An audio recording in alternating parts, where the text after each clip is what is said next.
This is Winnipeg Sports Talk Daily with Andrew Hustler Paterson and Michael Remis. Hey, what's going on, everybody? Welcome to another edition of Winnipeg Sports Talk Daily, fully diving headfirst into the Winnipeg Jets off-season, but looking forward to the Winnipeg Blue Bomber season as well. CFL Global Draft and CFL Draft happened yesterday. We will break it down on what the Bombers did and who's coming into the fold with Tait a little later on in the program. And of course, it is playoff time for both the Winnipeg Ice and the Manitoba Moose. It was great to have Carson Lambos on the program yesterday as the Ice get ready to get their round 2 series going Friday and Saturday at home at the Ice Cave. And today we'll get ready for the Moose, who will be wheels up tomorrow to Milwaukee for games 1 and 2 against the Admirals. And Moose assistant coach Marty Johnston is going to join us in just a few minutes to break down. We're going to look back at their season overall and, of course, give us the lowdown on the challenge coming up, phase 2, the Moose by the Milwaukee Admirals.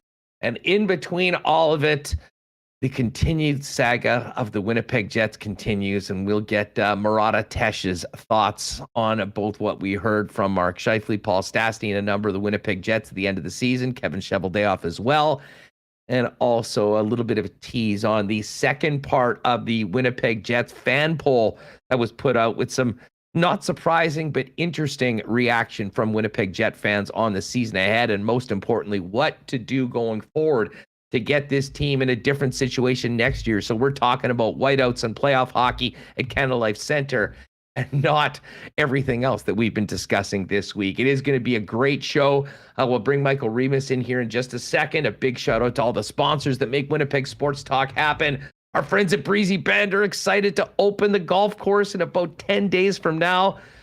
Of course, our friends at Assiniboia Downs about to drop the flag, if you will, on the season with live racing beginning on May 23rd. Wallace & Wallace, F Apparel, Vita Health Fresh Market, Culligan Water, Manitoba Battery, Royal Sports, Not Autocorp, Little Brown Jug, Princess Auto, Boston Pizza, the Nick and Nicky DQ Group, Canadian Club Whiskey, and of course, our betting partners over at Coolbet Canada.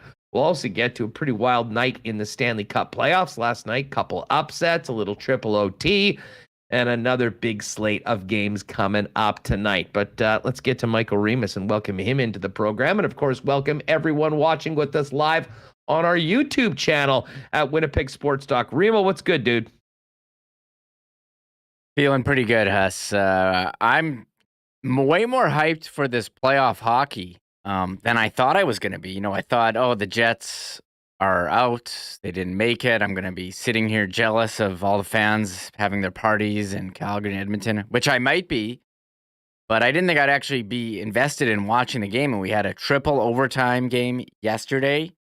Unfortunately, it was, the early game. It wasn't the late game. I didn't get to have my badge for staying up late for triple overtime. And then we had Calgary, Dallas, Colorado laying the smackdown on Nashville. So I'm here for the first round. The test is, can I maintain it for rounds 2? Because you get kind of burned out. I think you get burned out, because the first round's so awesome. I think the playoffs kind of just go downhill after the first round. There's nothing better than the first round of the playoffs. Yes. I mean, if you're a hockey fan right now, you're firing it up at 6 o'clock. You're getting great action right up until midnight, maybe later, depending on what happens in the West Coast games. But it has been a great start and some interesting results so far. I'll say this. I'm still so disappointed. And part of it was, I guess, my own fault for being away and not coming back until Sunday.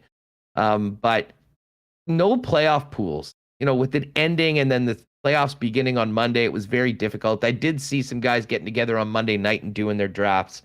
But I'm definitely missing out the excitement of having a playoff pool or two this year, as I'm sure many of you are. That being said, the action on the ice has been great.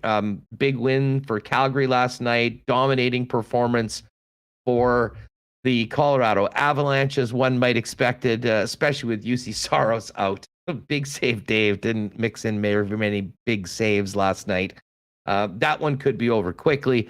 And of course, I mean, maybe the real surprise of everything starting off, Remo, was the Florida Panthers last night. I mean, after the season that they've had, but we want to talk about the long playoff drought. I mean, the Leafs have been 18 years. The Panthers haven't won a series since they were in the Cup final in 1996. And I think that this is going to be a real challenge for Andrew Brunette. I mean, they've had such an amazing year, and Joel Quenneville was the guy. He got bounced due to everything that happened with the Blackhawks. They didn't replace him, and they kept rolling all year long. How they handle the adversity of losing the first game on home ice against a team that has some playoff experience in that room and some Stanley Cup rings in the dressing room for the Washington Capitals will certainly be interesting. And I'm also interested to see how the New York Rangers bounce back. I mean, Ilya Shesterkin makes 76 saves.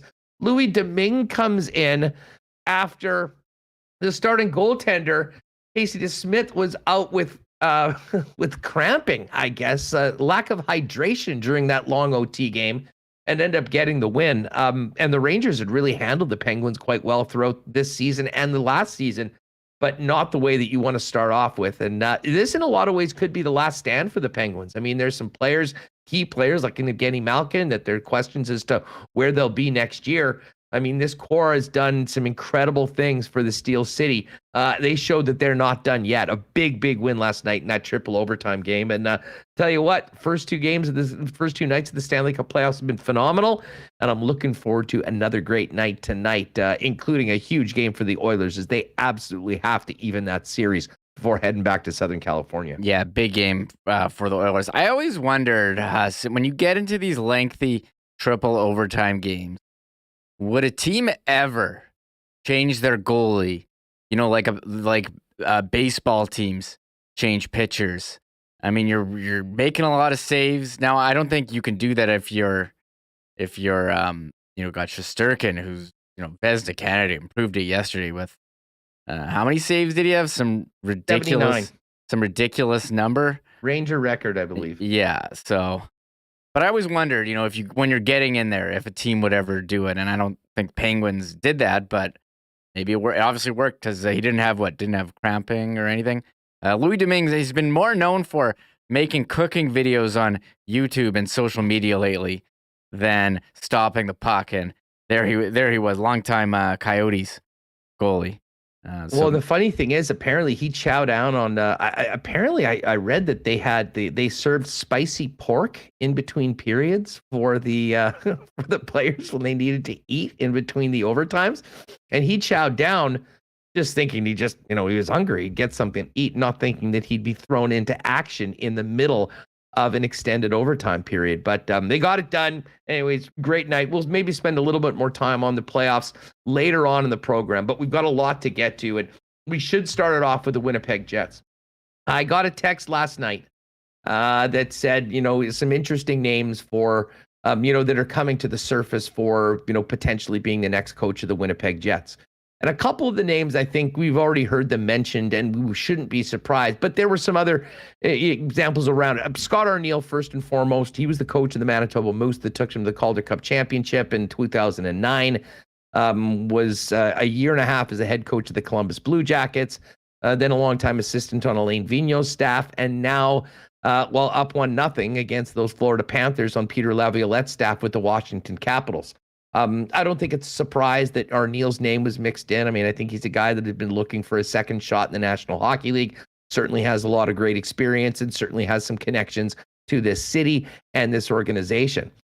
The name Randy Carlyle, that came out today as well, was mentioned to me that Randy Carlyle wants back in to the coaching game in the National Hockey League as a former Stanley Cup winner, 2 tours of duty with the Anaheim Ducks, and of course, a period of time with the Toronto Maple Leafs.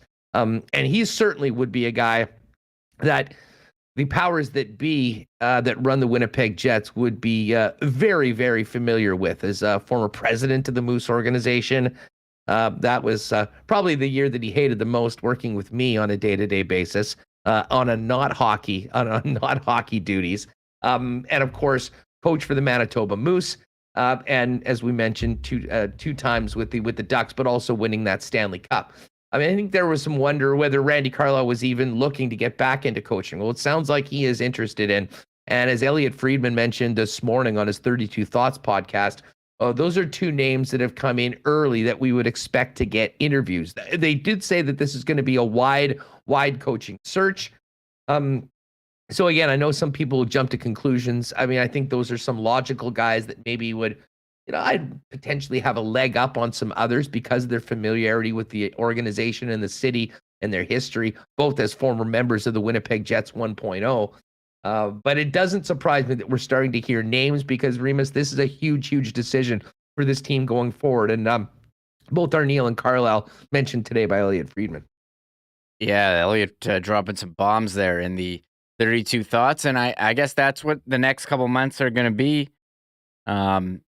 We're going to be hearing names. I think Joe Pascucci mentioned those guys on our show. We kind of thought it would, you would hear players who've been associated with the Moose organization in the past with True North.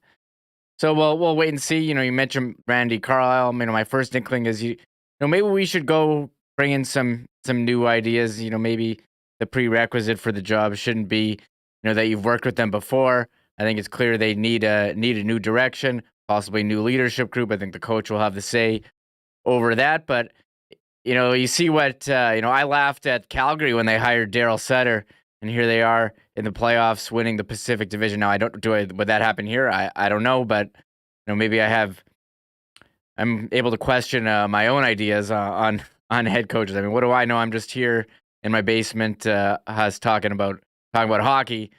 But we'll have to wait and see what happens. And I think it's logical that those names come out as we kind of speculated a while ago. Yeah, Arnie's interesting. I mean, he certainly would be described as a systems-based coach. I mean, I don't think he's as much of a rah-rah guy. Listen, that's not to say that. I mean, he did a pretty damn good job of motivating that Moose team that went to the Calder Cup finals and had some success. But I'll say this about coaches.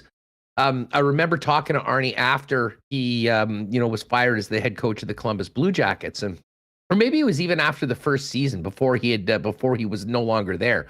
But the bottom line is, you go in after having a lot of success in the American Hockey League, and you get the coaching gig in the National Hockey League, and I think the quote was that he said that after the fact, when you went in, you thought that you had the answers, and you realized that you didn't even know the questions.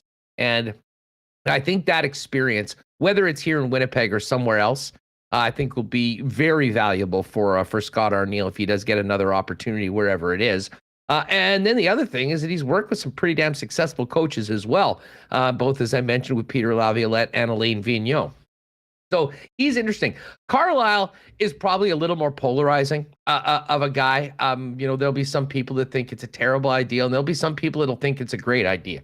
Because if there's one thing that I think we recognize, what have we been talking about? Accountability over and over and over again. I don't think there'll be any question that Randy Carlyle will demand that. And we'll probably get that. Now, how he goes about getting it, I think, is interesting. There'll be some questions as to how he handles younger players, as well as some of the style of players that the Winnipeg Jets have. And whether that's a fit or not, I guess we will see. But I'll say this. I think I probably have more time for the thought of Carlyle today than I would have 2 or 3 weeks ago, considering what we heard over and over again from just about every member of the Winnipeg Jets coming out of the season, with one notable exception, that, a higher standard and that level of accountability needs to be put in place. And I'll tell you what, you may agree or disagree with what Carlyle is trying to instill in his team, but that, I guarantee you, will not be a question if Randy Carlyle is the next coach of the Winnipeg Jets.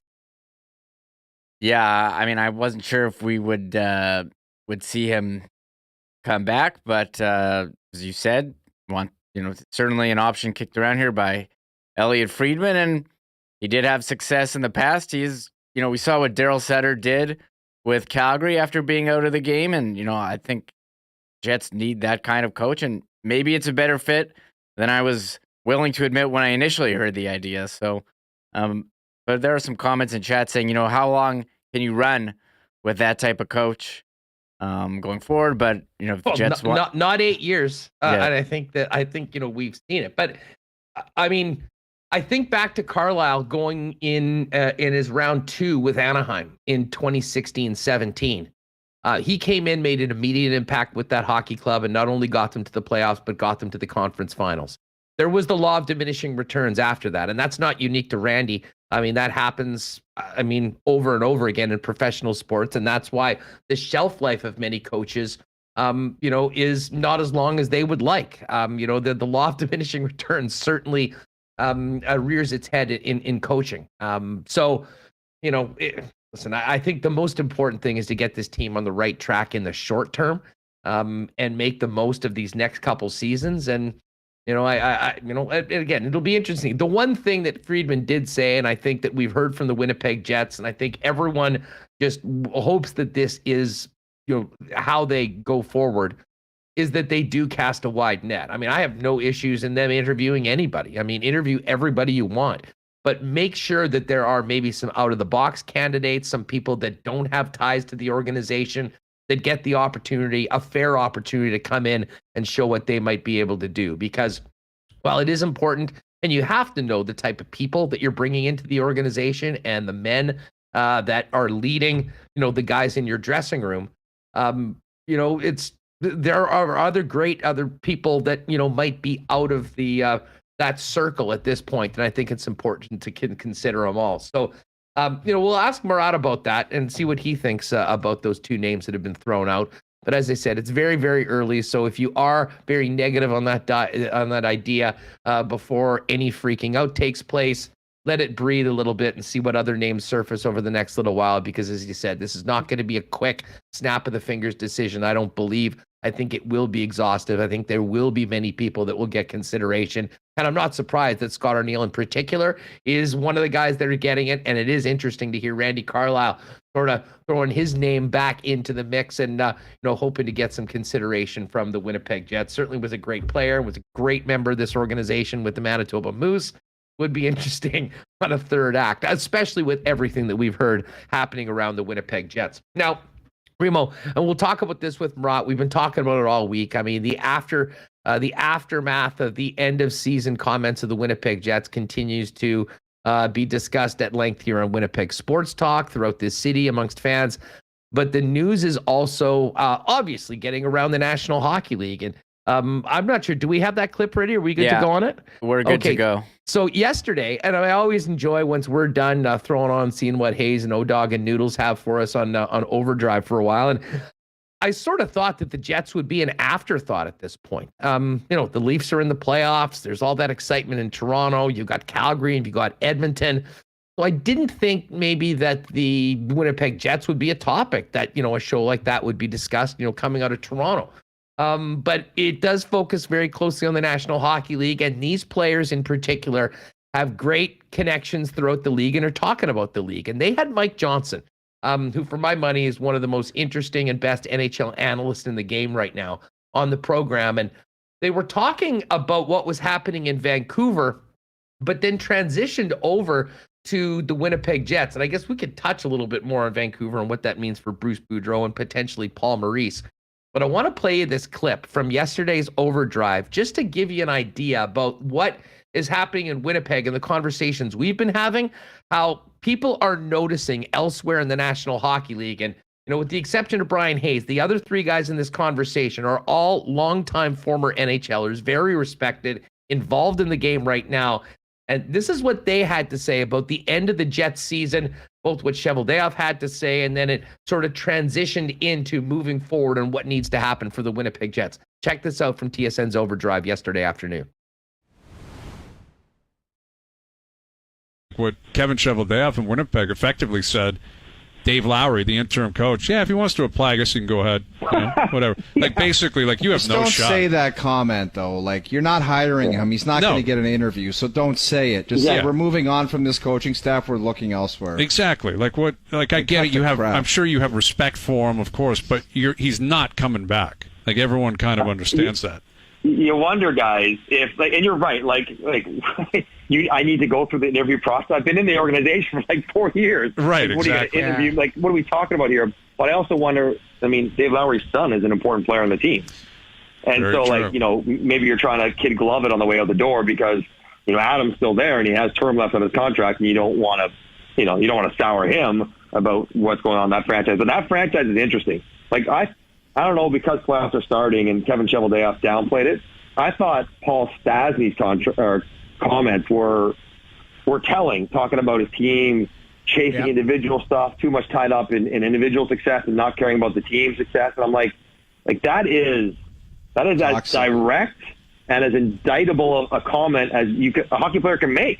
And Paul Stastny's not a guy who just pops off for the heck of it. He obviously felt this deeply, and that speaks to some issues on that team that need to be figured out. Yep. Dysfunction. I don't think it's a secret. People aren't saying it. You talk to people in Winnipeg, I don't think it's a secret who they believe has to go. Like it's Mark Scheifele and Blake Wheeler. Mm-hmm. Exactly. Like it's quite evident, and even Scheifele's comments. You don't come out. 5 seconds after the season, this guy's saying that. Like, I thought they were ridiculous, personally. It's just time to go. It's time to go. Yeah. Maybe they want to move from the player. Maybe Mark Scheifele wants to play somewhere else. That's what it felt like to me. I know you're breaking up with me, but I break up with you first. So there you have what the boys on Overdrive had yesterday to say about it, and it was interesting that Mike Johnston jumped in immediately with Mark Scheifele and included Blake Wheeler in that. And we're going to ask Murat about where the situation the captain is in. I think it's pretty clear where the assistant captain is in, and I'm not talking about Josh Morris, who was nominated for the Masterton Trophy today by the Winnipeg Jets. Congratulations to Josh. The word has been out for a while, and anyways, that was interesting. I figured you'd like to know that because this isn't just a conversation we're having here on Winnipeg Sports Talk. I mean, word is around the league, and it has been for a while that things haven't been right in Winnipeg. But coming out of the end of the season, it is evident, I think, for anybody to see that there's some big issues that need to be fixed going forward for the Winnipeg Jets. We'll talk about it coming up with Murat Atesh, but before we do that, let's get ready for Moose playoffs with Marty Johnston. And just before that, I do want to thank our friends at Wallace & Wallace, Winnipeg's fencing and overhead door specialists, for their great support of Winnipeg Sports Talk, serving residential and commercial customers since 1946. If you need the security and protection of a new fence, or if winter's done a number on your old one, give them a call. Vinyl, ornamental, welded wire, chain link, or wood, Wallace & Wallace has the right fence for you. And if it's time to replace your garage door, they've also got Winnipeg's largest selection of overhead garage doors. You can call them at 452-2700. Their experts will arrange a time to come and give you a free estimate. You can also visit them at wallacefences.com or pop down to their showroom on Lawson Road off of Kenaston Boulevard. Vita Health Fresh Market continues to deliver great prices on Winnipeg's best selection of natural and organic supplements, beauty products, and groceries. And with Mother's Day coming up this weekend, don't forget about Mom. Pop into one of the 7 Winnipeg locations for Vita Health and get Mom the perfect Mother's Day gift. And if you want to search beforehand or you can't make it to the store, visit the brand new fully shoppable website at myvita.ca to buy online or schedule a delivery with Instacart. And don't forget those delicious lunch options available at the grab-and-go deli like Vita Market salads, soups, sandwiches, and more. 7 Winnipeg locations, including the newest store in Linden Ridge, and online at myvita.ca. And hey, summer's here. Got a couple big events. I'm looking forward to being involved in the Rady dinner with our old pal Matt Leibel. I'll have to throw the suit on for that. Weddings and whatnot. Guys, everyone needs at least one suit that fits and looks great, and F Apparel has the leading in the market custom suits for men starting at just $400. Pop by now. They've got all their new styles and fabrics for the summer, over 250 to choose from. And if you do have a wedding coming up or involved in a wedding party, talk to them about suiting up the fellas. 15% off for the entire wedding party when your group guy buys your suits at F Apparel. F Apparel, 190 Smith Street, and online at fepapparel.com. And again, a big welcome back to our friends at Assiniboia Downs. Opening day at the track is May 23rd.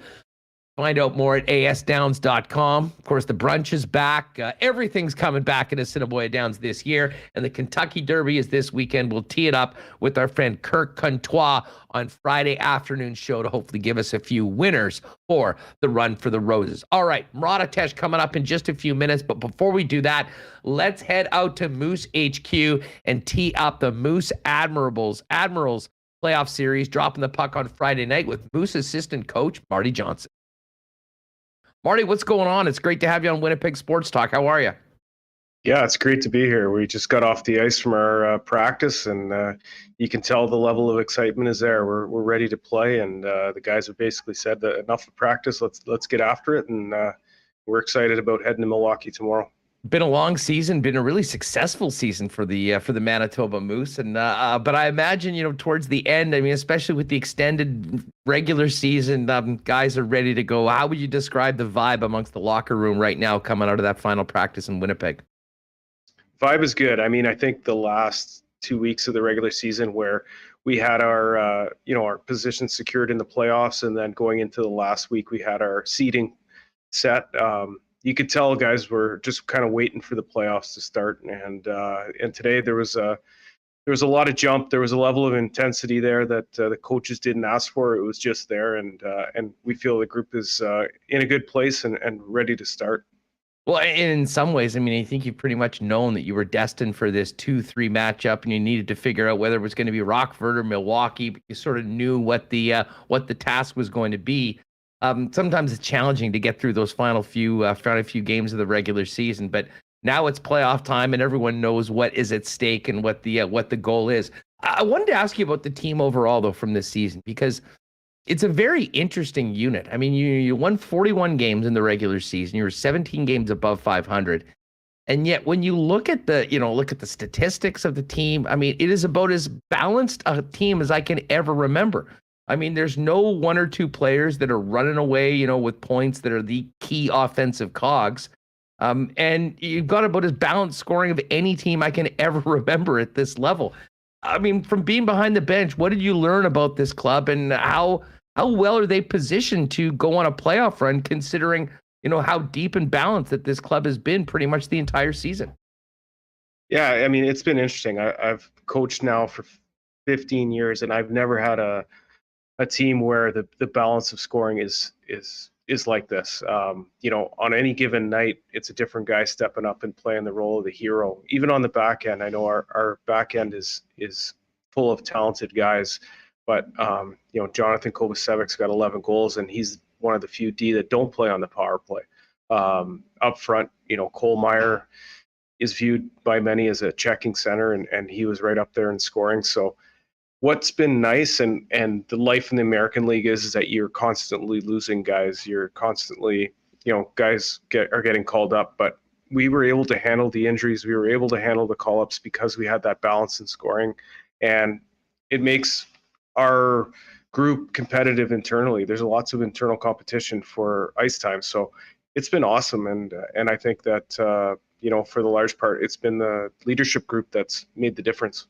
Well, and it's funny, and I'm sure when Zinger and and you and Mark were putting the team together, I mean, maybe it isn't the plan to have such a balanced team, but part of that is players kind of making the most of their opportunities. And you mentioned COVID and the amount of call-ups that happened over the course of the season. I remember talking with Jeff Murat earlier this year, and he's going to join us on the program tomorrow, about a game. I can't remember where it was, in Chicago or Milwaukee, where essentially they're introducing each other to new teammates in the skate before the game. But with all of that adversity that happened to so many teams, one of the great things about the Moose, I'm sure you'd agree, was the amount of guys that maybe were a little bit more off the radar in the big picture that came in, established themselves as viable AHL players that have really contributed to the end goal. Yeah, I mean, we've used, I think, 5 goalies this year. Cormier came in on essentially a tryout and ended up getting almost 10 wins, I think. You look on defense, we have a local boy, Dean Stewart, who came in and played on the power play, spent most of the year in the East Coast League, but came in and did a job for us. We've had countless guys come in, and the good thing is that our room was very inclusive in terms of guys right away were comfortable with each other, lots of support. So it's been good. It's been really good. You mentioned that leadership group, and especially, when you're welcoming in players that are getting, what could be the opportunity of their career, moving up from a league, getting a chance to play on a quality squad and getting ice time, which isn't always there. I mean, tell us a bit about that leadership group and the guys that have really been maybe the core of this team, welcoming in new players and driving the message day in, day out at both games and practices. Well, I think it starts with our captain. Jimmy Oligny has been outstanding. We have a number of assistant captains that have worn letters this year, Cole Meyer and David Gustafson. But I think, we went back to 2 years ago when we had the COVID year where we were essentially locked down as a group.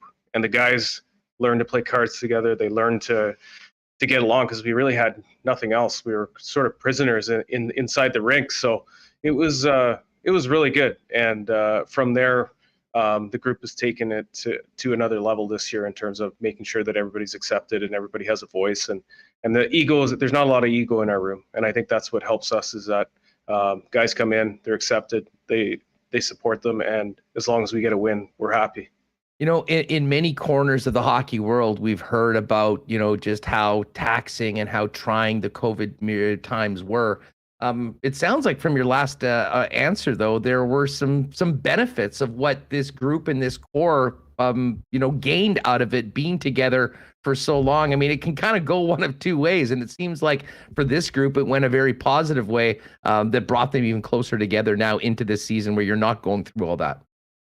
Yeah, they were forced to spend time with each other. And I think the fact that they, on the road, we were locked into our hotels last year. I think this year it's translated to be the same. The guys do everything together. They're asking for, days off so they can do team activities. They're asking for days off so they can go their separate ways. And we have a young team. I think we only have 2 veterans on our team, which is abnormal for an American League hockey team.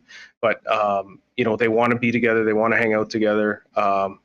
Typically we know when the whole team's had fun because they're all out together enjoying themselves, whether it's, whatever activity it is they choose to do. So it's been really good. I mean, as a coach, sometimes you have to spend a lot of your energy on managing people instead of just trying to manage how to win the next game through looking at video and talking to individual guys. This year, all we've had to do is coach hockey. The guys come to the rink, they work hard. If anything needs to be taken care of, they take care of each other. For the large part, we're just, back there throwing them over the boards and enjoying what we see because they've really been everything a team should be. In the true sense of the word, they play for each other and like you mentioned earlier, I think it shows in our stat line with the balanced scoring, with the locals against. We're a pretty disciplined team. We haven't had long stretches of losses.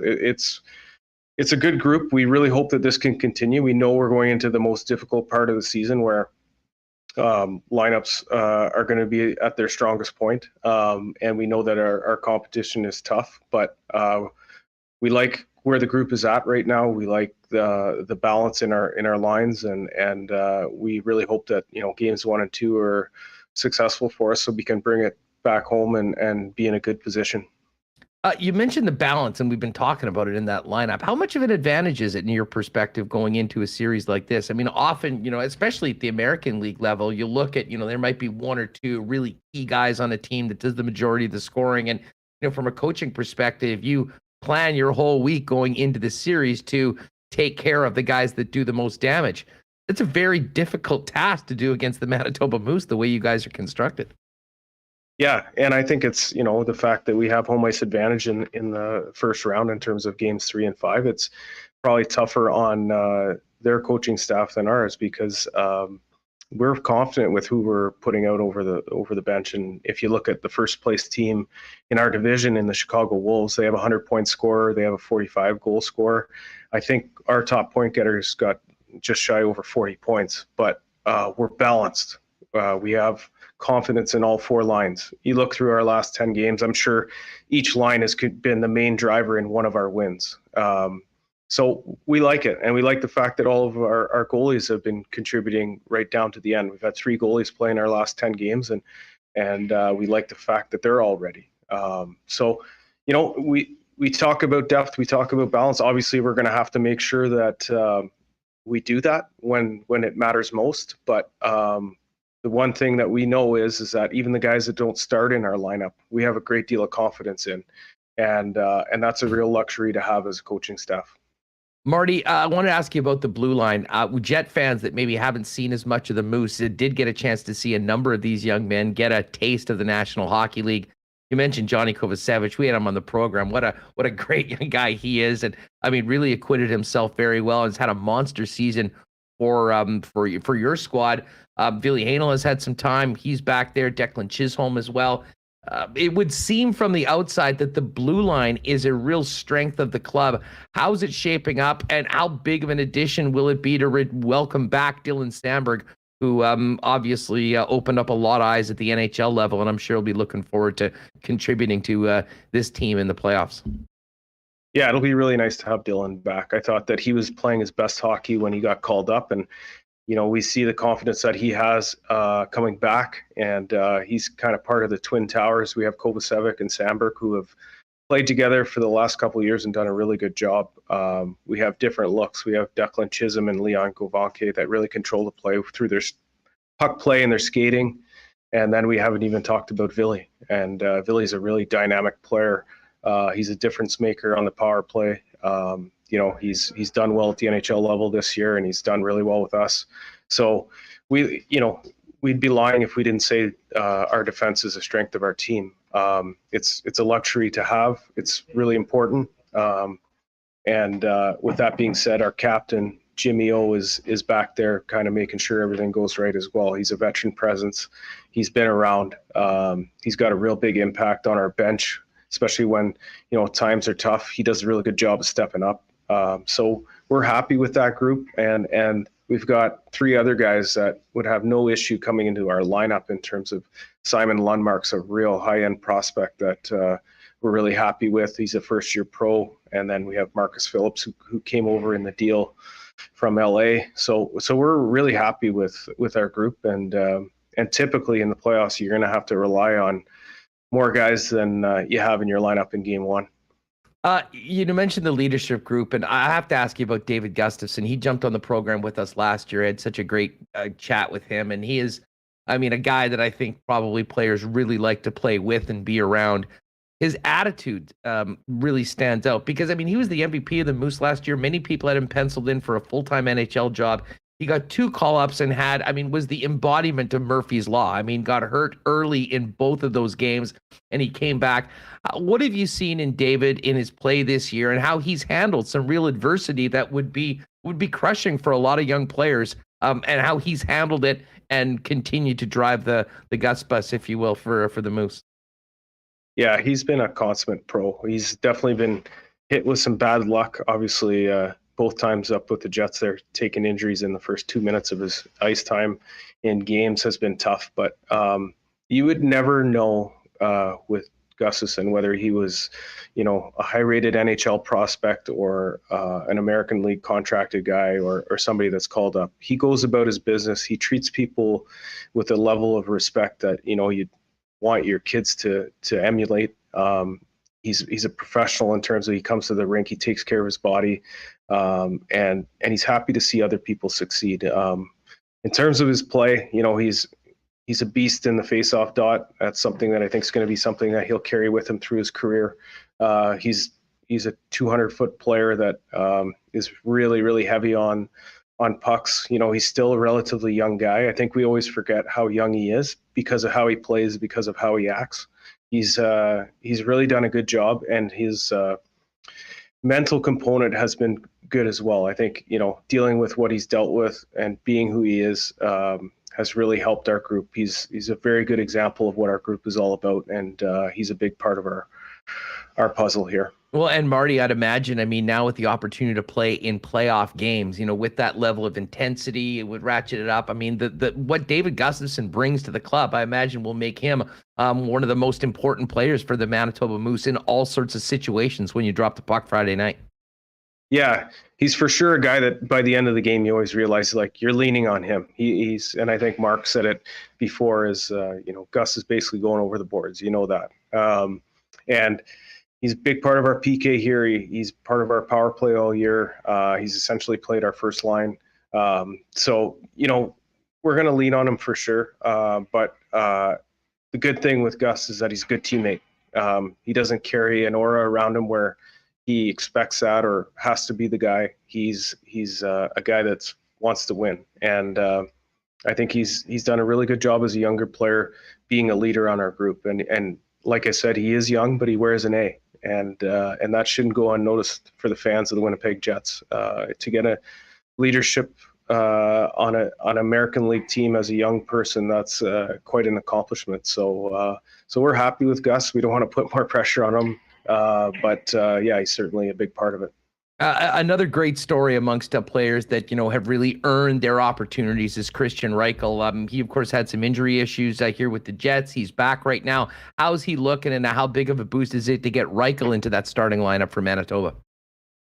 Yeah, no, Reichs unfortunately took a hit close to the end of our regular season there, so more than likely he won't start in the lineup, but he's going to be back for us, and he's another guy that has totally earned his NHL opportunity. I remember him coming to Penticton as an invited player in the Jets development, and he kind of caught our eye. He's obviously been raised well.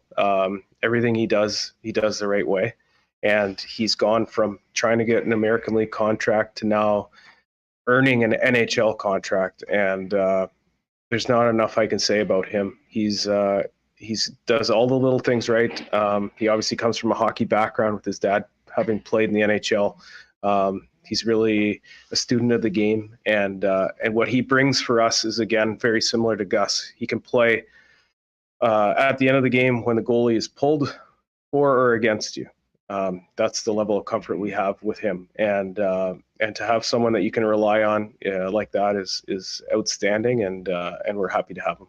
Marty, as is the nature of being a coach in the American Hockey League, there's a lot of things that are out of your control. And sometimes guys are getting called up and, you have to deal with it. Sometimes things work in your favor, though. And I'm sure the addition of Morgan Barron to the lineup after the trade deadline was nice. And he obviously got the call up, performed quite well. He's back now. What does the addition of Barron do for the roster, and how do you see him fitting in, and what sort of role do you think he can play for you come Calder Cup time? Well, he's going to be a real important part to us. He, with the Jets, I think he played mostly wing. We know he's got the ability to play center. He's a big guy that skates well, has played power play, has played penalty kill. So if you're going through all the boxes that you have to check, he essentially checks them all. We know he's coming back from an NHL pace, so we're really hoping he can translate that into some, added help going into game one. But yeah, no, again, he's been someone that we're really pleased to have. He's got a relationship with some of our players from college, so he fits into the room well. When both Sandberg and Barron came back to practice, it was just like they were back, smiles on their faces, working hard out at the end of practice, shooting pucks. It was really fun. What Morgan Barron brings to the table, and I know I've harped on this a lot, but he brings the intangible you don't see in terms of being a real good guy. I think he was a captain in Cornell his last year. He's got leadership ability, leadership qualities, good human being. So guys are happy to see Bear back with us, and I think that he gained confidence in his stint with the Jets. I think that was good for him. He obviously played a little bit with New York this year, but to go up and be as successful as he was with the Jets was good, and that confidence you see in practice. He's shooting pucks. He believes in himself, and as he should. So yeah, we're happy, and we like the versatility that he brings. Center, wing. wherever you put him, he basically says yes, sir, and does an excellent job with it. Marty, a couple other players I quickly wanted to ask you about are a couple other newcomers that were recently signed by the Jets, Henry Niikanen and Daniel Torgerson. Torgerson with a couple goals in 4 games. What have you seen from those 2 young men? How they fit in with the group? And I mean, I know it's getting a little busier with other players coming in. I mean, do either of them potentially fit into the lineup in this Milwaukee series? I think both of them have a legitimate chance to be players in the playoffs. I don't know if they're going to start game 1, but they come from good programs because they defend really well. Anytime you have a young player or a new player jumping up a level, as much as the fans want to see the flash and the point production, what we want to see is, are they responsible? Can we trust them? And the answer is yes with both of them. Henry, having been a centerman, he's done a really good job as a low forward in our end, and in the games that he's played, he's been really strong. You know, I kind of expected to be in the video room with him after game 1, telling him, hold on, you know, like be below the puck and go here, go there. Virtually nothing. You talk to him on the bench about one thing, they pick it up, they move on, they move forward. And then for him, he's done a good job of skating the puck through the neutral zone, and you see the offensive ability that he has. In Torgerson, you know, he is as strong as they come. He's a big man, really, really heavy on his stick. I think he surprised a few guys in his games at the end of the regular season. They went to take a run at a young player, and they found out what was behind it. He's a lot like Gus in terms of his strength and his on the puck and in the low zone. So, you know, it was really exciting to see both of them. We played a 5-game and 8-day stretch, so we got an opportunity to put some guys in, and those 2 guys really took advantage of their opportunity, and that's good for us now. Knowing who they are and what they're all about going into the playoffs is important. But at the end of the day, they both made positive first impressions, and that's important when you're new to an organization and new to the coaching staff. They made good first impressions, and we hope that carries forward. It's the Moose in Milwaukee dropping the puck in the Calder Cup playoffs, best of 5, beginning with games 1 and 2 in Milwaukee Friday and Saturday before returning for games 3 through 5. Just quickly before we go, Marty, I've got to ask you, it is sort of a unique playoff format. I mean, you guys won home ice, but you're starting on the road. What's the approach going into that? I mean, obviously you want to win, but does it change anything from the normal 2-2-1 when you go into it?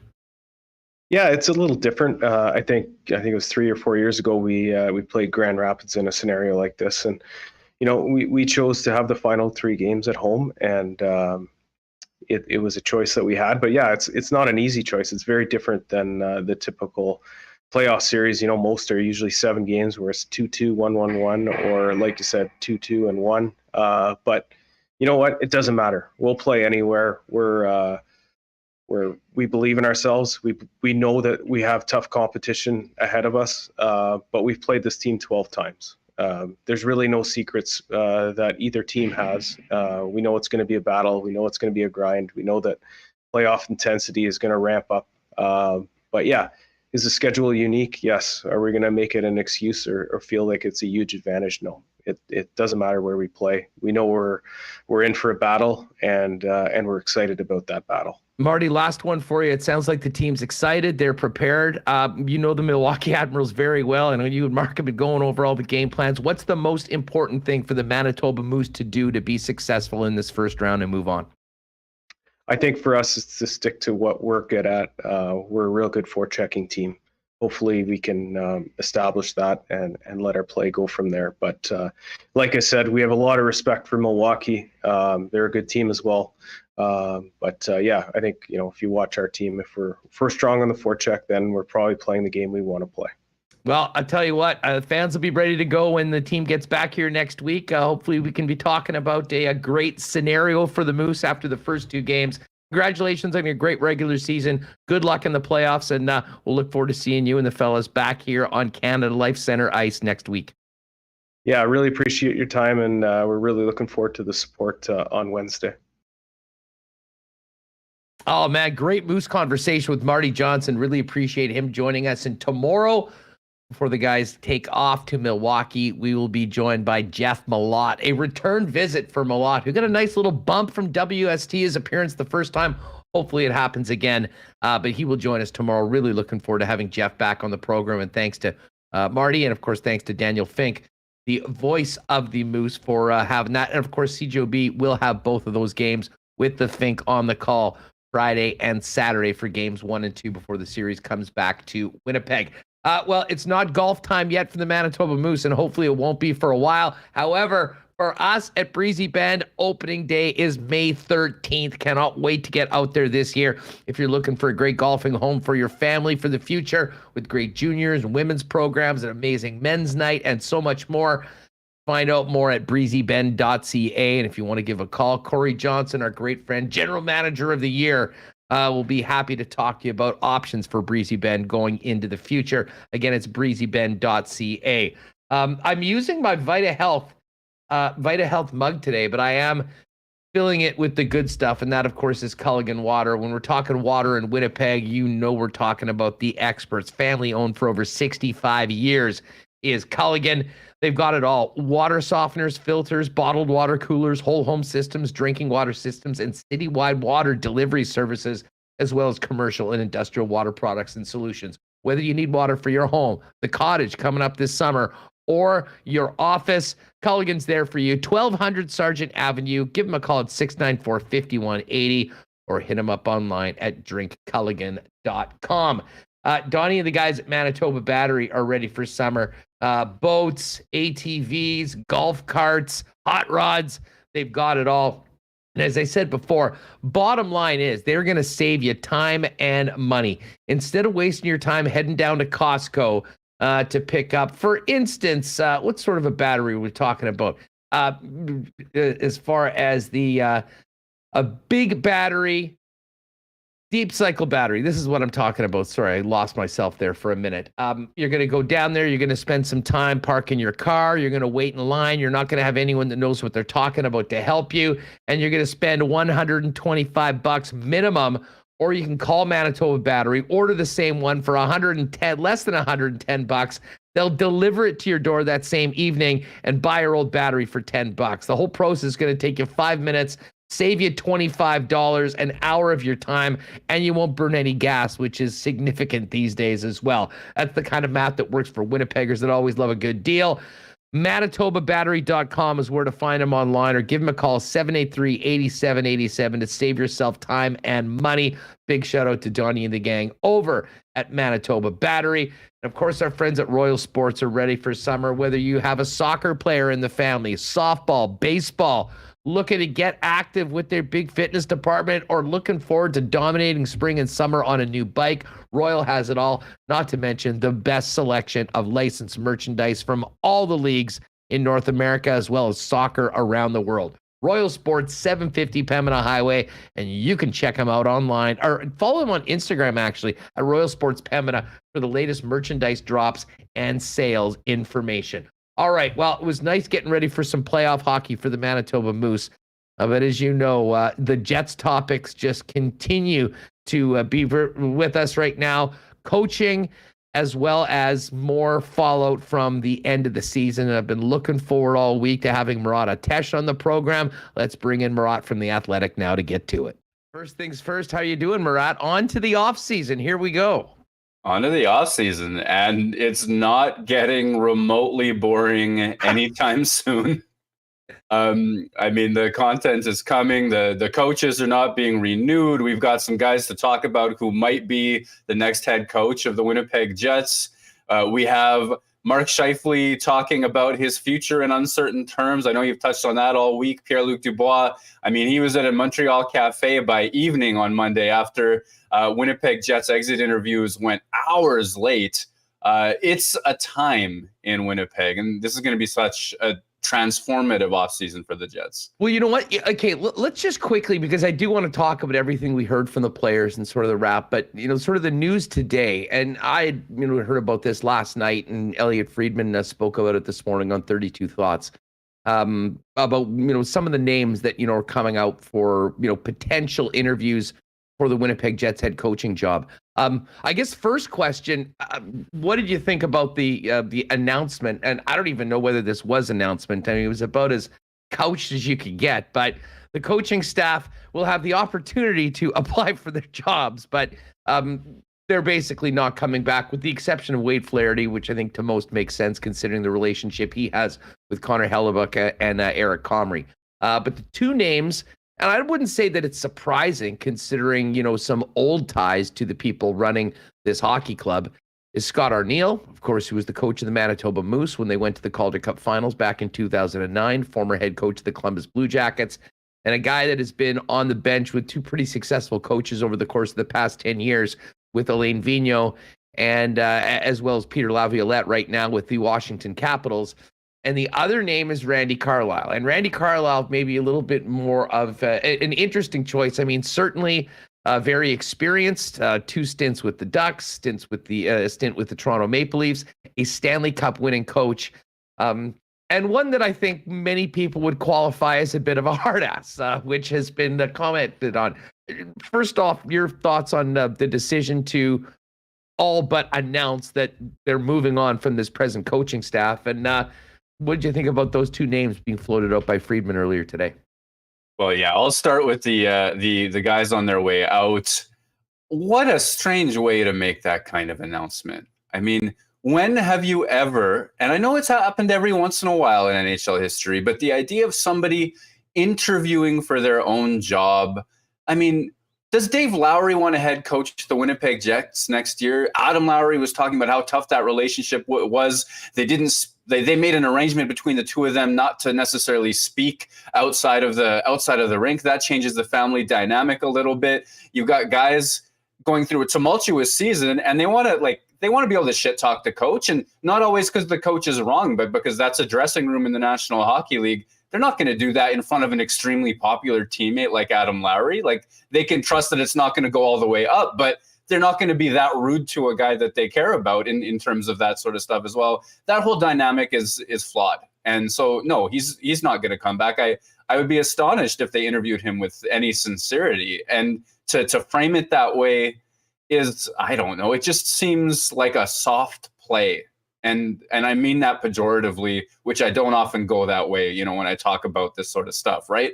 That seems awkward to me. And then the same thing with the assistants. And I recognize that because you sort of want to leave the door open for that theoretical possibility that the head coach that you bring in assesses the assistants available and actually maybe does want to bring back, say, Matt Prefontaine as well, or something to that effect. I mean, you want to leave that theoretically open, but it's just an awful way, an awfully soft wiggle word political way to say something, which is these guys won't be back.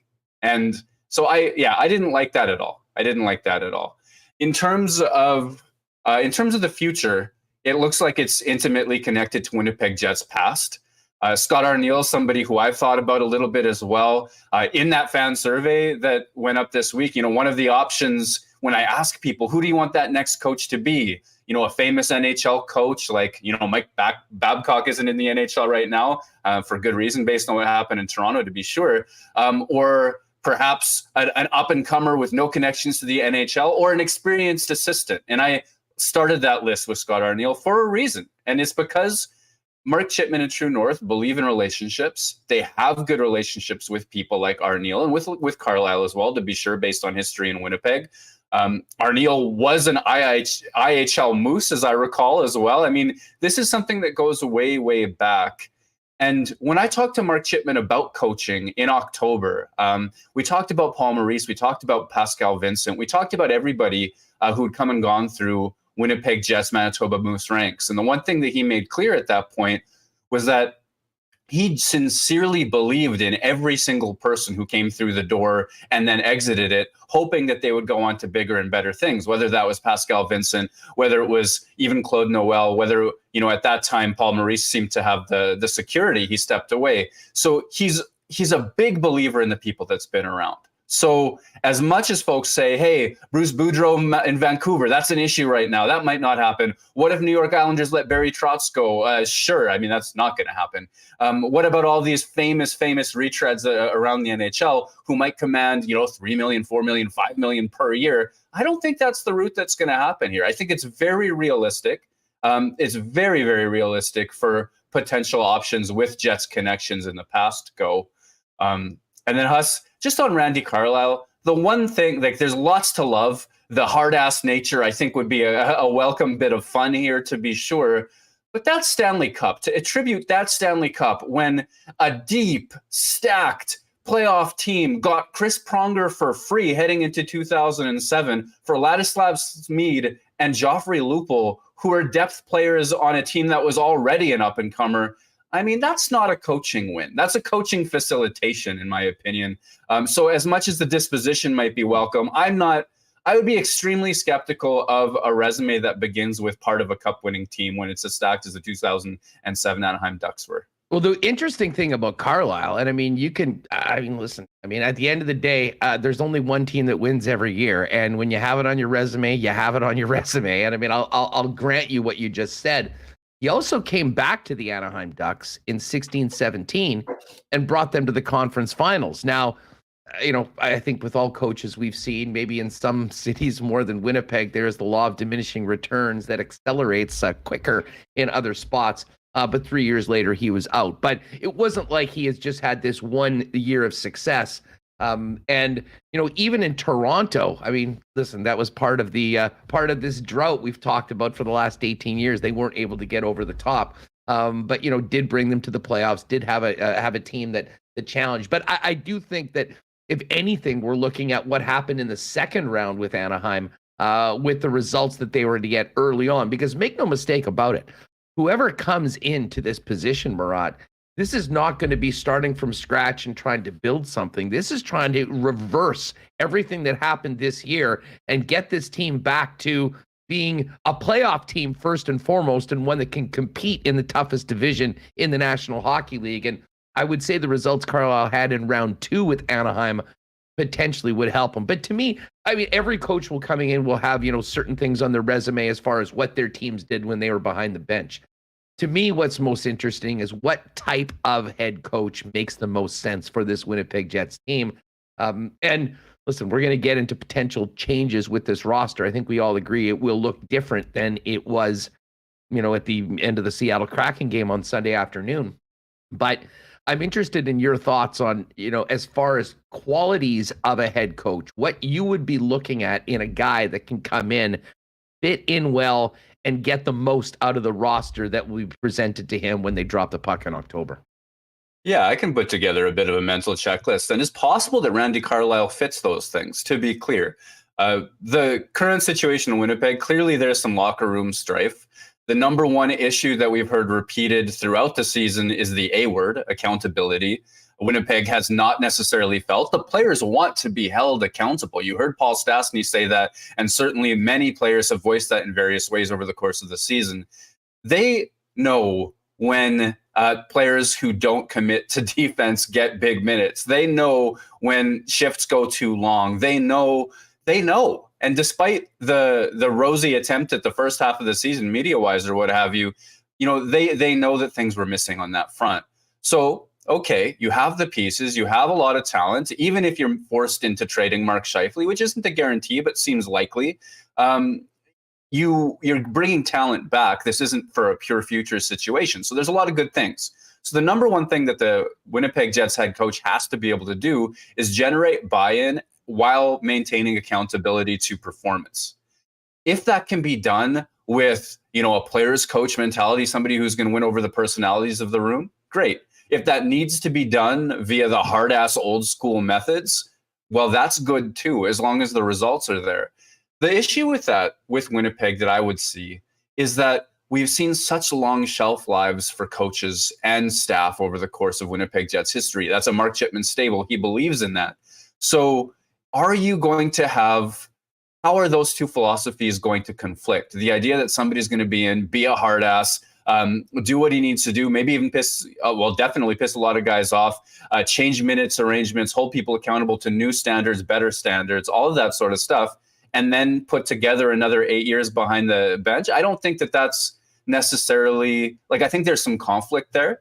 But if Winnipeg's willing to wear a slightly shorter term and have a guy come in and be that kind of hard ass by all means, to be sure. But like I say, number one, accountability to performance with buy-in. These guys can't hate this guy. They have to be able to respect them. So, probably that means a veteran and a veteran with ties to the organization is possible.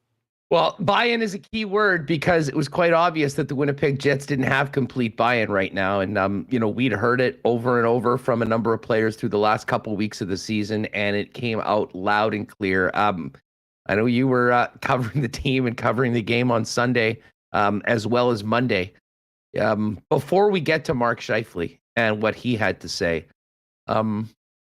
what did you think about, a number of the comments that we maybe discussed a little bit last week, but there were more coming through afterwards, right up until Paul Stastny spoke with, and the more I think about this, I've probably listened to it 30 times.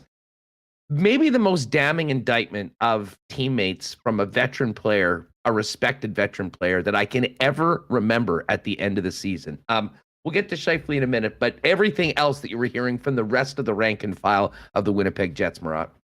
Paul Stastny, what a guy, honestly. The idea of him re-signing last summer, the value they got from that. This is a guy that scored the game-winning goal in Game 7 against the Nashville Predators to take Winnipeg the furthest that the Jets have ever got.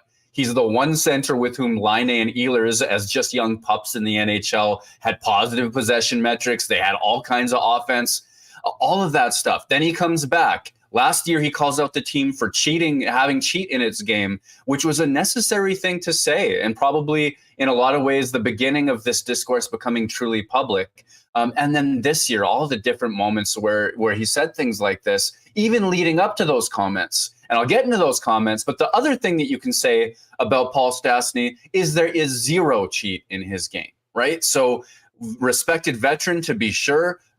Family dynasty in the NHL, to be sure. Been around locker rooms forever. All of those things, all of those on-ice accomplishments I just mentioned. Well over 1,000 games as well, hit 800 points. But maybe the best thing he ever does for the Winnipeg Jets organization is to speak those truths as plainly as he did on Sunday. I thought that was remarkable. I mean, not just to say what he said, but every detail of that. Blake Wheeler had already given me a good answer. I was asking Blake Wheeler about the team's defensive issues. When was the last time you heard Blake Wheeler say the team's 200-foot commitment wasn't there? I thought that was a nice moment for the captain for a beat there. And so the door to a little bit of candor was open. But then Stastny comes in with the Kanye West, hold on, I'm going to let you finish kind of deal. Like, I'm just going to, hold on, I got to jump in. And then he says what he said. Then he says that. Like, this is a guy with nothing to lose, with all the respect in the world, who might sign in Winnipeg this summer if they can arrange it, but I haven't tended to expect that to be the case. I still don't think that's necessarily the play. So he gets to say whatever he wants. And the thing that he wants to say is that it's clear Winnipeg's players sometimes treat each other without respect, with too much focus on individual play. That's the ultimate non-hockey attitude, right? It's about the jersey, like it's about the crest on the chest and not the name on the back, or am I right? Like, so that was damning. And the fact is though, Huss, like, this is me telling a story of that moment. We saw that. And if we saw players cheat, if players half-assed defensive back-checking, play wishful defense, hoping like a peewee player that the puck's going to bounce in the right direction and go the other way so you can pad your stats. I mean, we saw that all season. And if we see that, the players have seen it and understand it better. So, we talk about guys wanting to feel accountable, wanting to be held to high standards. Like, this was somebody's opportunity to speak his mind to the lot of us, to the world at large. And that's significant. And it speaks to the fact that real, major, substantive change has to happen in Winnipeg because things have gone truly sour. It did seem like he amplified and made it abundantly clear that everything that we had heard from a number one of those players that had been bubbling under the surface not only was there, but was even, he amplified it, as I said, and made it abundantly clear for anyone that maybe hadn't been paying attention what was happening and needed to be said. And maybe it was the freedom of being an unrestricted free agent, potentially being back. But to be honest, and maybe this is just my perspective on this, especially, and we'll get to Scheifele and the potential that he's not a Winnipeg Jet next season. I think that it would have been so easy for a guy at the UFA to not even do the media at the end of the year. Just come in and just say, yeah, Blake, you're the captain, take it over. It was obvious it was important to him to say that. As I said, the question wasn't even to Blake Wheeler. It was to Blake Wheeler. He popped in and said, let me take that one and drop that bomb. So I don't know where I'm sitting right now. I think it's maybe more important than ever to do what they can do to get Paul Stastny back. Never mind the fact that you might need to have Paul Stastny moving back into the middle, depending on what happens with the potential Scheifele trade. But I mean, I've referred to him as the conscience of this team for a long time. If there was any doubt about that, we got it on Sunday. And I would argue that Paul Stastny's importance to this organization is even higher today than it may have been at any point in his term or his 2 terms of duty here in the Peg. I mean, yes, right? Like, astonishingly, yes. At this stage, at 36 years old, at a time that, even when Winnipeg acquired him from Vegas, there was questions that has his offense fallen off because he'd had some bad percentage runs the last year. All of these things. But yeah, absolutely. And man, if you're Paul Stastny at this stage, probably you've made a fair bit of money. It's probably about winning. It's probably about culture. Maybe not every team is calling, but make no mistake, the guy had a good year. He's into the 40-something points, providing sound defense, a defensive conscience for other players. You can watch him in his own zone. He's got it. You can watch him read the chemistry of a guy like Nikolai Ehlers. They have it. There is no cheat in his game, which stood out at times during the Mark Scheifele flyby era, right? There's contrast on the very same shift. And to think, like, I think of Paul Stastny, you say conscience of the team. That's, I like that. I think Switzerland as well, like in the sense that there's no real conflict around Paul Stastny. I mean, the veterans will get along with him. The young players will respect and admire him. He can speak to difficult issues with calm, with experience, and all of those sorts of things. Man, and if you need another center, absolutely. It's astonishing to me that the Jets didn't run him in the middle this season, or at least try that a little bit more than they did. I say astonishing. It's not, actually, because I think he helped Mark Scheifele out quite a bit in that regard. All to say, I haven't tended to think that he's going to re-sign here. I have tended to think that he's on his way out, that Winnipeg maybe should have traded for assets. But then to hear him speak and reflect on just how important he could be moving forward, you'd understand why Kevin Cheveldayoff says he'd love to have him back. You may even understand why he kept him around at the expense of assets, because what is a 2nd-round pick or a 3rd-round pick or whatever it's going to be next to that role that he can play on that team as a leader with that respect and with that honesty? No, there's no doubt about it. And I mean, and I guess this takes us to Mark Scheifele in that, and listen, we'll get to the comments in a second, but I think a big part of what has kind of transpired has been over the past month or so has been sort of a separation, because let's face it, for a long time, the leadership group, if you will, the guys that this team was all about, that everything seemed to be molded around and for, was Blake Wheeler and Mark Scheifele. And one of the things that Dave Lowry did was split those guys up. And we've talked about this before. I think Wheeler sort of thrived in that. I mean, he played some of his best hockey down the stretch. And even himself said it was really disappointing, even that they weren't going to the playoffs, but he didn't have a few more games to play with Nikolai Ehlers and Paul Stastny, with the fun that they were having on the ice and the connection that they were having. So maybe that was calculated as well, something that needed to happen, but maybe separating those two, because for a long time, when you talked about the Winnipeg Jets, you talked about Wheeler and Scheifele and then everybody else. But there had been a lot of talk about Mark. We've spent many, many hours on this program discussing what's happened to his game, where he is as a leader of this hockey club. And it became evident to me throughout the last couple weeks of what we were hearing from the players, that, everything that I think we were seeing with our eyes and taking from the demeanor both on and off the ice, that something was wrong, was clear, especially when Paul Stastny spoke. But then Mark Scheifele came up, and the difference from what we heard from that player as opposed to pretty much every other member of the team was stunning in a lot of ways. Listen, I've talked a lot about this over the last couple of days. You were there. What was your immediate reaction to to what you heard from Mark Scheifele, and what does this mean going forward for the Jets and a guy that everyone thought was going to be the next captain would be a Jet for life? I mean, I'll tell you the absolute truth. When highly respected colleague Scott Billick asked the question, how do you see your future? I thought to myself, this is going to be a one and done. This is going to be one sentence. We're on the way out. I, in that exact beat, didn't even understand the importance of the question, to tell you the truth. I thought that we were so headed for a vanilla, typical response that I was just getting ready for the next beat. But then Mark Scheifele says what he says, and he acknowledges that he wants to take a break and look and see. So let me divide this into two things. If you take the literal value of the words, if you take the message and you just divorce it from the year, what he essentially said is, I have to step back and think about things and then think about my future. I have a decision to make. And to tell you the truth, that in and of itself, not that stunning.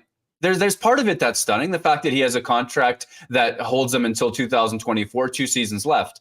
But when Pierre-Luc Dubois said the same thing in more self-aware words the previous week, I thought to myself, yeah, Winnipeg is in tumult right now. There's an issue in Winnipeg right now. And I'd want to know who the head coach was. I'd want to know what the roster looked like before signing a long-term deal like Pierre-Luc Dubois might. Or I think he's probably looking at 1 year before things are said and done. So I thought that was a reasonable take from Dubois. Why should I criticize it when it comes from Scheifele? And the big difference, I think, there are two, are that 2024, that's 2 years away, Scheifele's under contract. So the idea that he has a decision to make, I mean, that speaks to relationships that are pretty far gone. Maybe not fixable, like maybe they are fixable. I've seen a lot of, in the course of NHL watching, I mean, conflict does heal sometimes. That is surprising. If Mike Comrie can go back to Edmonton after all the tumult that surrounded his trading away, look up the Mike Comrie Edmonton saga and be happy, any relationship can be fixed. That's an aside. But it speaks to a broken relationship or a breaking relationship. That's a significant thing. And the fact that Mark Scheifele put so many I's and me's into that answer, that's where you can start to nitpick, because what that implies is that he sees himself as separate from the problem. The problem must be solved, and then he'll make his decision.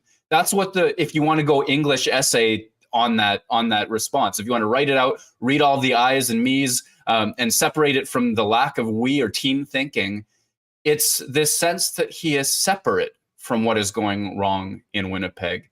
And I think if you watch this brilliant, gifted, offensive wizard play, create chances for himself and for his teammates, score the goal like he did coast to coast against Colorado, the 2018 playoffs where every time he was on the ice, he was a threat to score, and you contrast it to the moments where he does not put in the effort, it does speak to a player who is part of the issue in Winnipeg, and the inability to frame it as such, at least say we will all be looking in the mirror, that kind of stuff that you heard from Neil Pionk and others.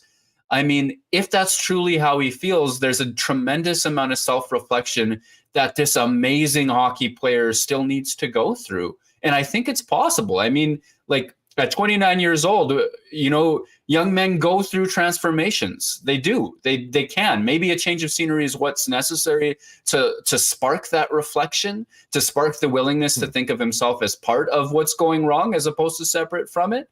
Or, of course, maybe his private thinking is different from what he said publicly. But that's a really troubling perspective if we can take it at the literal value of all of those I's and me's. Well, and it would be troubling for any player on the roster. I mean, it would be troubling if it was, a third-line player or your fifth or sixth defenseman. But to me, it's exponentially more concerning when it's a player in Mark Scheifele that has been, I talked about this yesterday on the program. His thoughts, and of course, I mean, the timing of Cheveldayoff speaking before the exit interview and not really able to find out what came out of that, I'm sure was frustrating to everyone, and I'm sure was by design. But when he says, I'm going to need to hear some things, I'll ask you this. What more could any organization give Mark Scheifele than he hasn't already been given here in Winnipeg? I mean, He has been the cornerstone. So many of his flaws, so many of the things that have obviously irked all of his teammates had been overlooked for years, had been tolerated, to be honest, had been, you take the bad with the good. And it's obviously rankled so many other players on this team. Like, I'm not sure if he pays much attention to what the other players had been saying over the couple weeks. But I kind of took that maybe he had, because this was, everyone else had said their piece, and his decision was, okay, obviously I'm on the outs. And, listen, I mean, his first comment to me, Murat, was a sales pitch to 31 other general managers in the National Hockey League, to be perfectly honest. Talking about how he likes his game, how he's looking forward to next season, how he's in the prime of his career, all of that. And I'd said for a while that regardless of whether you think that the Jets should or should not be considering trading Mark Scheifele if this is an issue, looking at his season this year with the ups and the downs and the lack of engagement at times, I mean, I was the first one to say, I'm not sure there's a player in the league that could use a change of scenery more than Mark. And to me, it came all out at one point where we're hearing some honest self-reflection from so many other players. And it was a complete lack of self-awareness and the A word, accountability. There was none of it there. And for a guy that had been, leading the team at ice time, leading the team in everything all along, or a team like this, to have none of that there, I think, well, honestly, all it did was echo everything we'd heard from every other member of the Winnipeg Jets up until he stepped in front of that microphone. Yeah, I mean, it stood out by its contrast. It absolutely did. I mean, to have Blake Wheeler and Paul Stastny say what they said, and then have Mark Scheifele come up and say that right after that, I agree with you. That's a stark contrast. I think in Winnipeg, from a perspective sense, outscoring his defensive issues was always kind of the golden ticket. The thought that he could take over games on the offensive side of things, Winnipeg could win. The backing he would have had from Paul Maurice, the famous statue quote, which may go down as one of the most haunting things Paul Maurice has ever said. It's this sense, I guess, how do I say this? That if you outscore, the idea of giving Mark Scheifele 20 plus minutes every single night, top power play, top 5-on-5 center, never thinking that Pierre-Luc Dubois should play more, all of those sorts of things, it makes sense when he's outscoring his problems.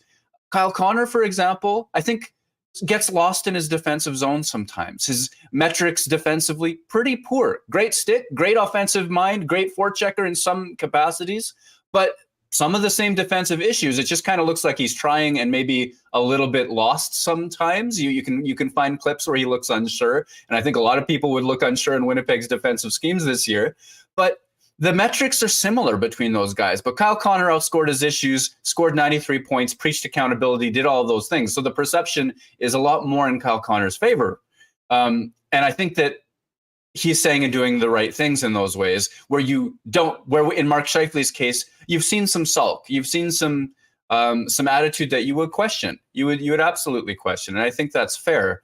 And now that he was like really rocked by percentages, like all those shots that he missed, he skied, he was robbed on early in the season. I mean, he had a pretty poor by Mark Scheifele standards point total heading into the All-Star break, came out of it, exploded, got all the bounces back and then some. And all of a sudden he finishes the year above a point per game. I think had he been a point per game or above it all season long, there would have been a little bit less stuff around it. But still, like you say, all of that is kind of noise, because what more could the Jets have offered? I mean, if you look at the Toronto Maple Leafs and Tampa Bay Lightning, I don't think a single forward played more than 20 minutes. I don't think a single forward played, maybe one per team played less than 10 in game one of that series. And you can go on, Carolina, Boston, etc. You can look at these playoff teams and how they manage their minutes. I think other teams look at the Winnipeg Jets and they think to themselves, those guys are going to get tired and they're not going to back check well enough. So we can play our stars against them and it's going to be fine, no matter how gifted that Mark Scheifele, the top center, is. Yeah. If I had just seen a quote from a player, from what had been said, or maybe had heard and didn't know who it was, and if it was, say, I could understand Nikolai Ehlers saying something like that. if he was that type of a player and he was in that mood, saying, you know what, I need to figure out where this team is going forward because I've done all this and I'm never on the top power play and I haven't been on the top line. I would almost have time for that. But when you, like anyone that's paid attention knows that, I mean, I'm not sure what more this team could have done or given Mark Scheifele throughout the entire stretch of his term here, but especially this season. And to be where we are, it's interesting. Where do you think this leaves Blake Wheeler right now? On something that could resemble an island without a great deal of self-reflection on his part as well. And, you know, we spend so much time talking about Scheifele. I think I do it because I see greatness and the potential for greatness as opposed to the goodness, which we've seen. I think that's why I spend so much time on Scheifele. He could be more than what we see with a different sort of perspective and with self-reflection. I think he has access to a lot more. And I hope I show empathy for that. I feel like I rant sometimes. I hope that there's empathy for that because greatness is available to him. Without him, Blake Wheeler does become something of an island, especially if Paul Stastny is not retained. He has been, those two have been the leadership group with, you know, Dustin Byfuglien, now Josh Morrissey, et cetera. I think those two have been the real drivers in a lot of ways. Wheeler's notes about youth can't go unnoticed by the 25-year-olds, 26-year-olds who are driving results.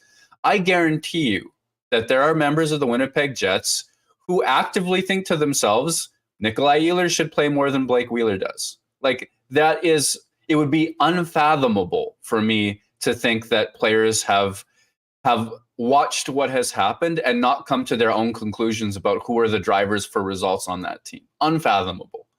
So what can Blake Wheeler do? Because we have some moments of great leadership. That hug he gives Josh Morrissey at a crucial moment for him. There are good things that he does. He's not a guy that should be retiring. He's a middle six player. He can still put up points.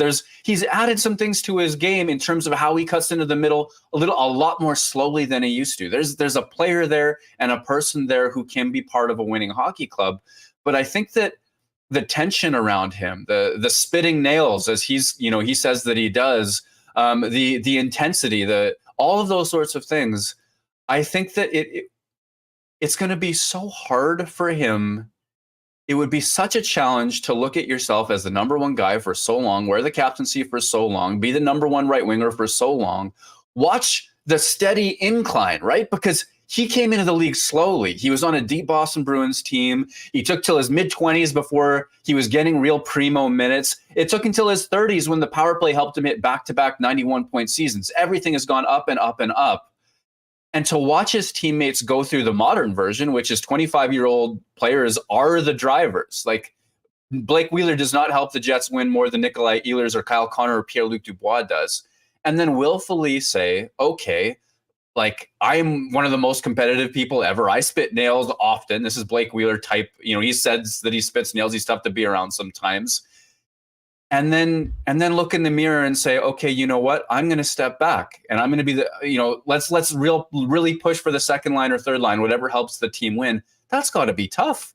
And then to hold back that competitive spirit when things aren't going wrong and he has his own ideas.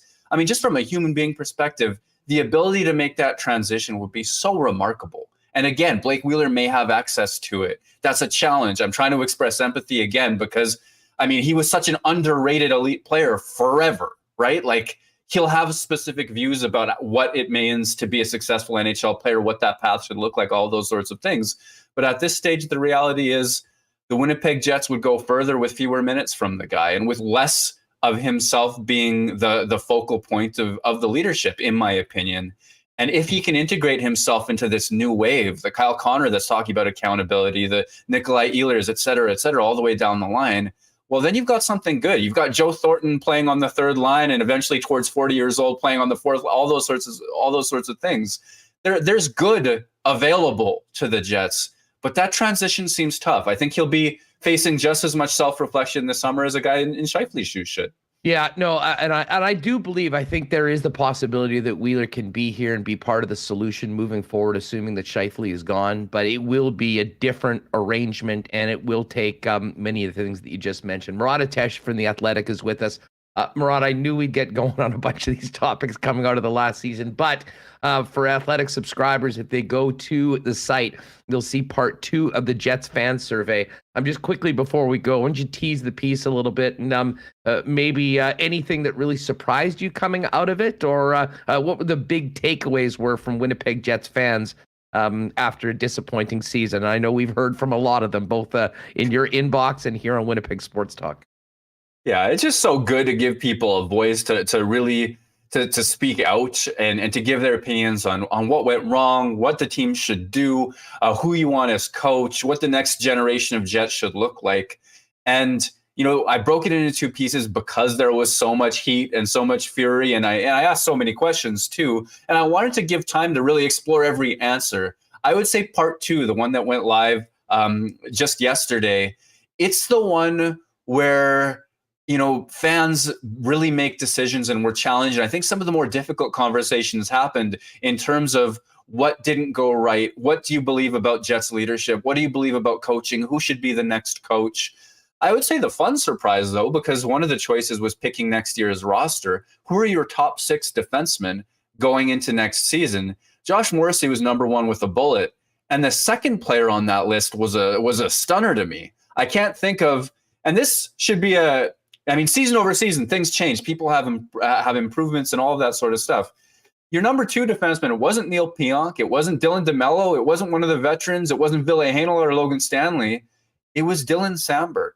And I think that, I've ranted a lot, but if we could just end that on a bright note, the season that young man has had after a tough start has really done a lot to sort of cement some hope and some positivity in the minds of Jets fans. And we get into the hope and we get into the positivity. And Dylan Samberg, whose AHL playoffs will start this week, are a huge, huge part of that as well. Yeah, well, never a dull moment around here, folks. Get to The Athletic. It is a really interesting piece to hear from all of you, compiled in a way that only Murat can do it. And we'll look forward to catching up next week. I'll say one thing about this. Usually you get into the off season and things quiet down a little bit.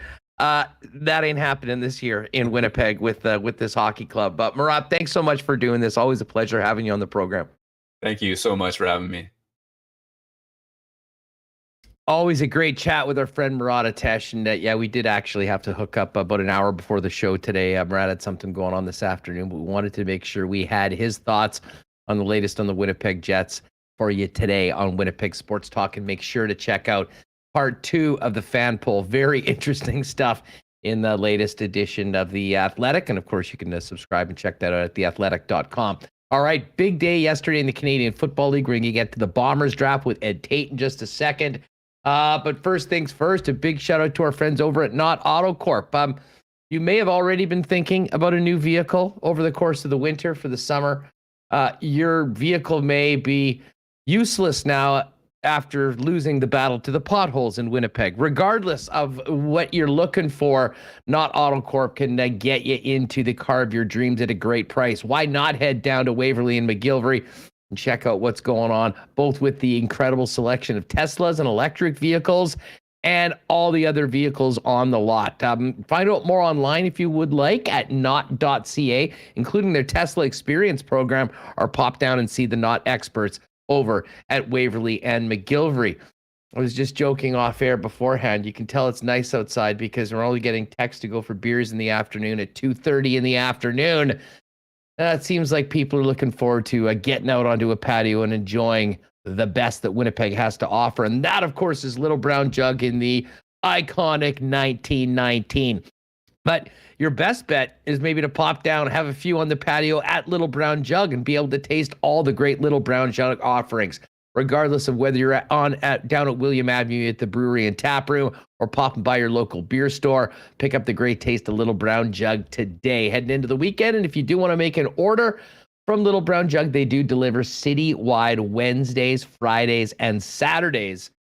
And you can order simply, easily, and quickly over at littlebrownjug.ca. Another great night of NHL playoff action this evening. Might be a great night to stop by your local Boston Pizza, get together with the gang, watch all 4 games tonight, and enjoy those gourmet pizzas, Boston's wings, and ice-cold schooners. And if you're staying home, check out their game day deals and order online at bostonpizza.com. And our friends at Princess Auto were fired up for Winnipeg Blue Bomber season. Of course, they've been sponsoring the very successful Grey Cup Tour as Bomber fans around the province have got a chance to get their hands on the Grey Cup and get pictures with Canadian football's Holy Grail. And Princess Auto very excited to be the sponsor of the pregame tailgates all season long for Winnipeg Blue Bomber games at IG Field. And believe it or not, those games are just around the corner. But before we get to camp, they had to get into the draft. Yesterday, both the global draft and the Canadian draft took place, and who better to break it all down from a Bomber perspective with than our good friend Eddie Tait of BlueBombers.com. Ed, what's up? How are you? You know what, Huss? Those afternoon outside beers sounded pretty good to me.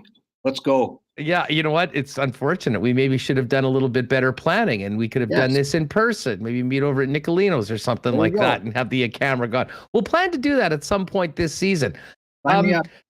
Listen, I wanted to get into the draft first, but I'll direct people over to BlueBombers.com. You got a pretty extensive recap, but one of the interesting things that I learned from your article, Ed, is that, you know, much of what the Bombers did over the past couple days was sort of shaped by a couple of developments that maybe were unexpected over, you know, the last week or so. 2 picks from the 2021 draft class, a guy we spoke a lot about last year, Liam Dobson, who was apparently going to the USFL, and defensive back Patrice Rene have reappeared on the club's radar. Tell us about what happened behind the scenes and the latest on those 2 2021 draft selections. Yeah, so Liam Dobson was the Bombers' top pick last year, 3rd overall. Big, giant offensive lineman that played at Maine and Texas State, and they had high hopes for him. And then over the winter, he signed with the USFL. You have to sign an agreement before you even get drafted there, and he was drafted by the New Orleans Breakers. I think he and his agent thought that it would be a better path for him to get an NFL look, but he couldn't get his work visa. And so he was in limbo for New Orleans' first 3 games, and so it's hard to get noticed by the NFL when you're not playing. So I guess he got out of that deal. He's now going to a couple of NFL mini camps, one with New Orleans, I think the other with Chicago. I'm drawing a blank right now. So that's over the next couple of weekends, but those things are usually long shots. And so he's, you know, very much back in the Bombers' radar screen as a guy that could be in camp here soon.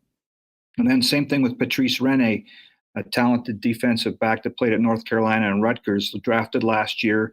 He was hoping to land, if he wasn't drafted in the NFL, to get an undrafted free agent deal, and he didn't get signed. So he signed with the Bombers today. And so, you know, heading into the draft yesterday morning, those pieces were starting to come together. But, you know, on the weekend, when you're putting together your draft board, you're thinking, well, we better get an O-lineman because we don't have Dobson. And, you know, we're a little thin in the defensive back area. We maybe better look at that. And then all of a sudden, Dobson and Rene are back in the picture. So it certainly did change the way they did things. And then they made that trade before the draft too, to get Cam Lawson, a pretty good defensive tackle from Montreal. So yeah, again, all of a sudden we're looking at offensive, defensive line as where they might go early. And then suddenly it wasn't as glaring a need for this club when the draft started.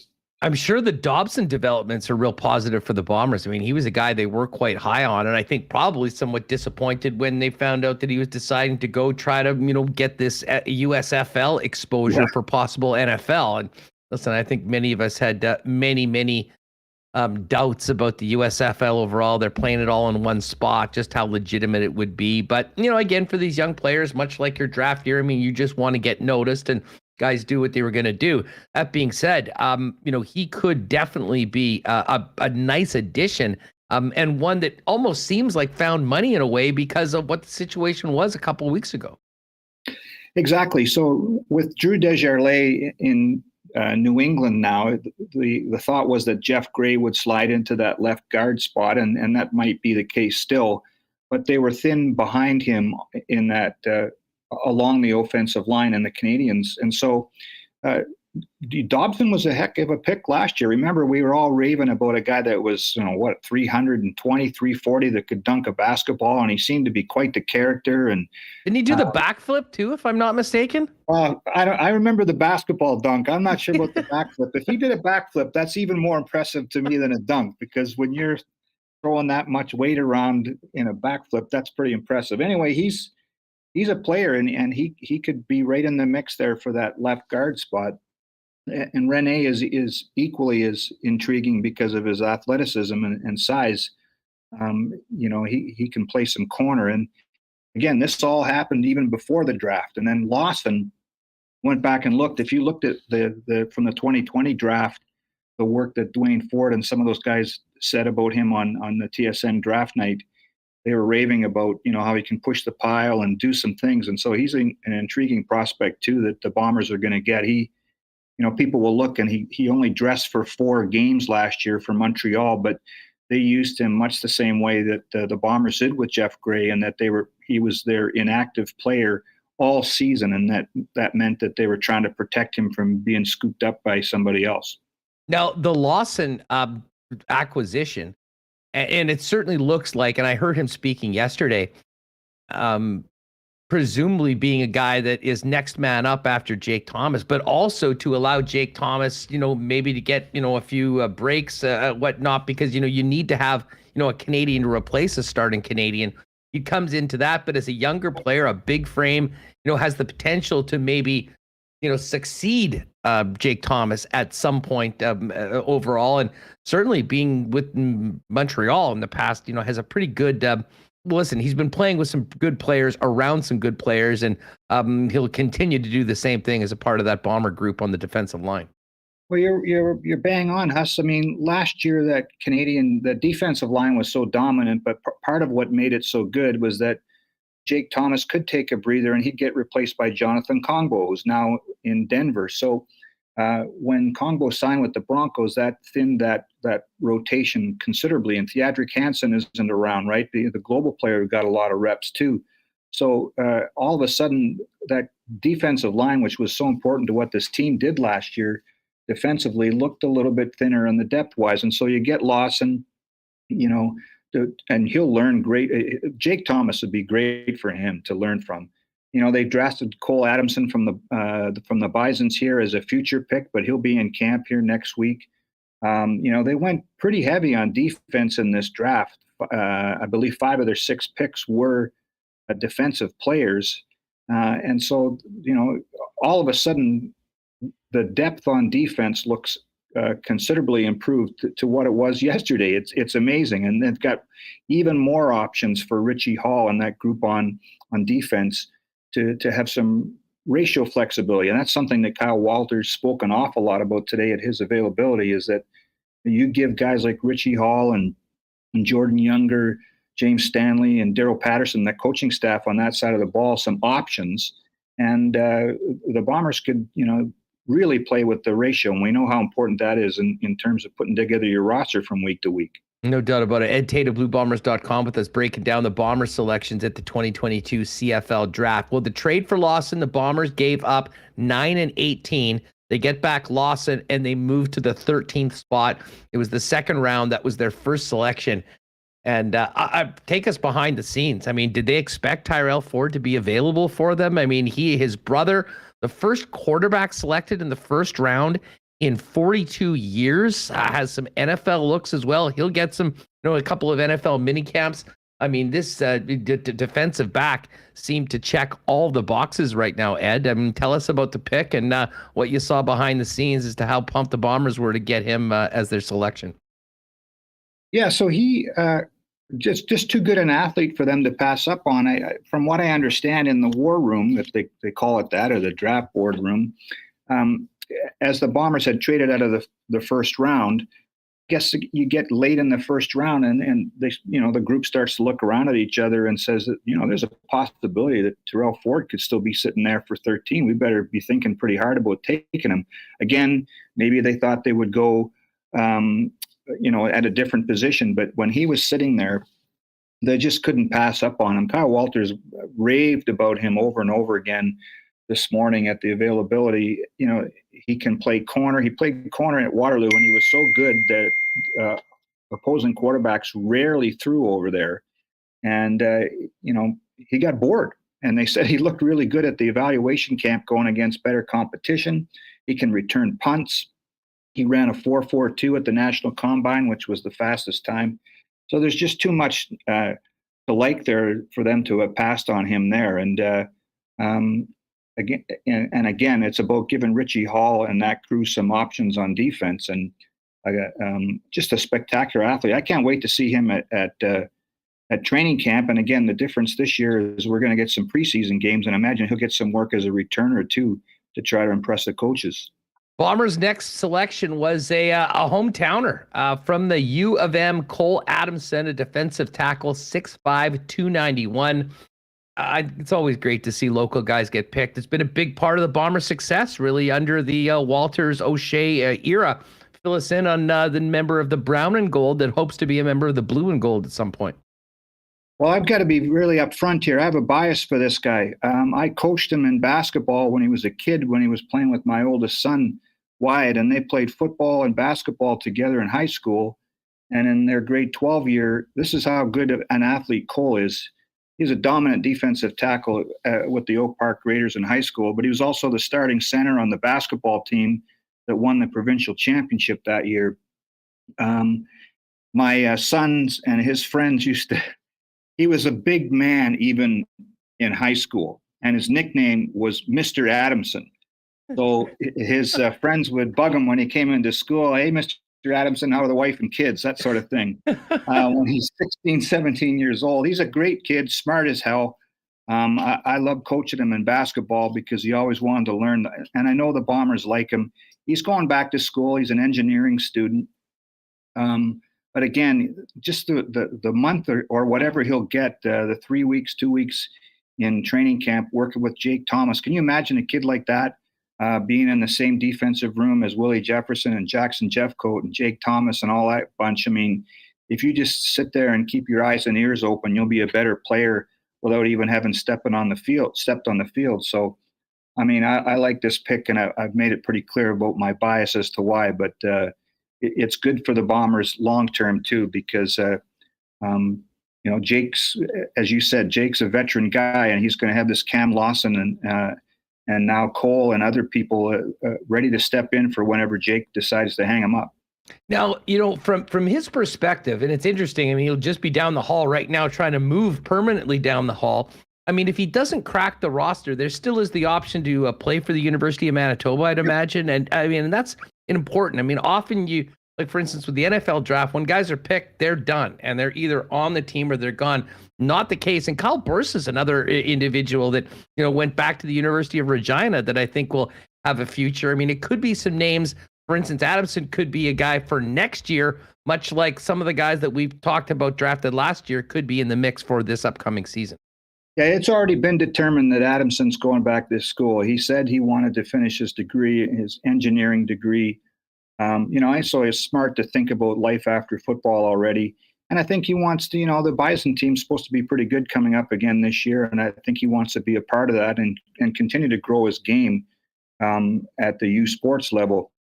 But you're right. It's the difference with the CFL draft is they call these guys future picks, right? And if you're a deep team like Winnipeg with the Canadian position, you can afford to use a pick like this on a guy and then sort of stash him away. It's almost like having, the minors in hockey where you can have a prospect to develop on the farm or even go back to junior and play. That's what the plan is here with Cole Adamson, because, with Jake Thomas and Cam Lawson in house here now, Cole would be tough to make the team right away, but another year at U Sports and comes to camp even bigger and stronger next year, he'll be better for it. One of the amazing things about him is that he's about 6'5", 291. And if you see him walking around, it's amazing. How some guys are 291 and it looks like they spend the day at Burger King and McDonald's and A&W. Cole carries the 291 really well for a guy like that. It's pretty impressive.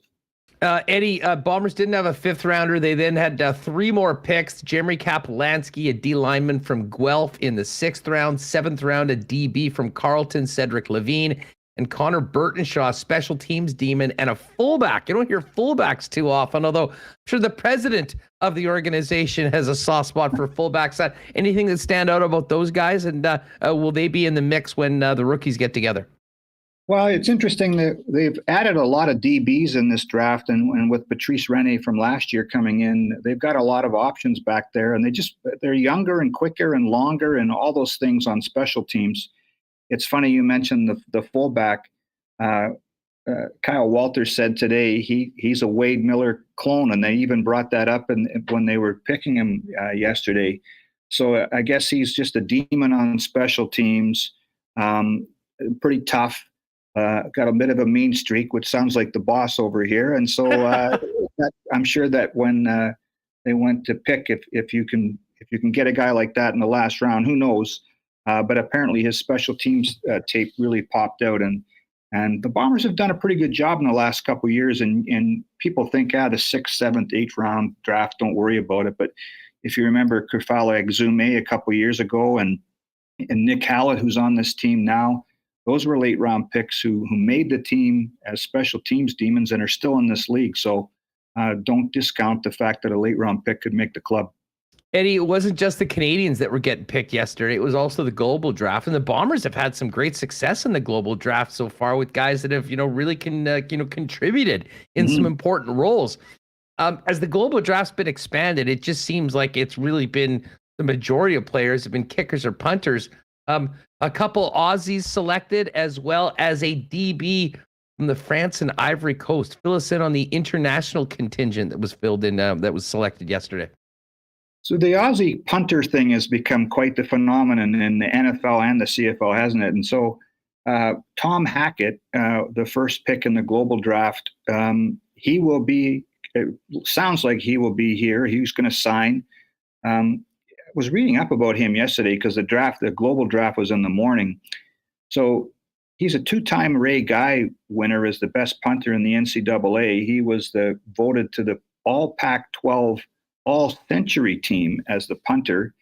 And then he went to the New York Jets as an undrafted free agent. And then in the middle, or just as camp was starting in 2016, the Jets signed Ryan Fitzpatrick, and they were looking for someone to cut to make room. And they said, the Aussie punter can go. So the interesting thing is Hackett then started working for ESPN Radio in Salt Lake City. He's got a podcast. He's quite the character. And he hasn't got a lot of, there's a hole in his resume from 2016 to now, but he has his own kicking camp company. And they think he's still been kicking. They think he's still got it. So he's an interesting one. The Canadian defensive back, and I'm going to butcher his name, so I'm not even going to try to say it. He's from France, but he played at Laval, and he was in that NFL Pathways program. And so he got a look by NFL teams and became available for the Bombers and that. And then the last pick in the global draft was another Aussie punter who played at Iowa, and he's interested in coming up here too. But Kyle Walters said today that he's getting married this summer, and I guess with Hackett coming up, they're not going to bring 2 Aussie punters in, but he might be a candidate for down the road. So this global thing is quite interesting because the Bombers do have Les Maruo from last year, the Japanese linebacker. They re-signed the Japanese offensive lineman they had.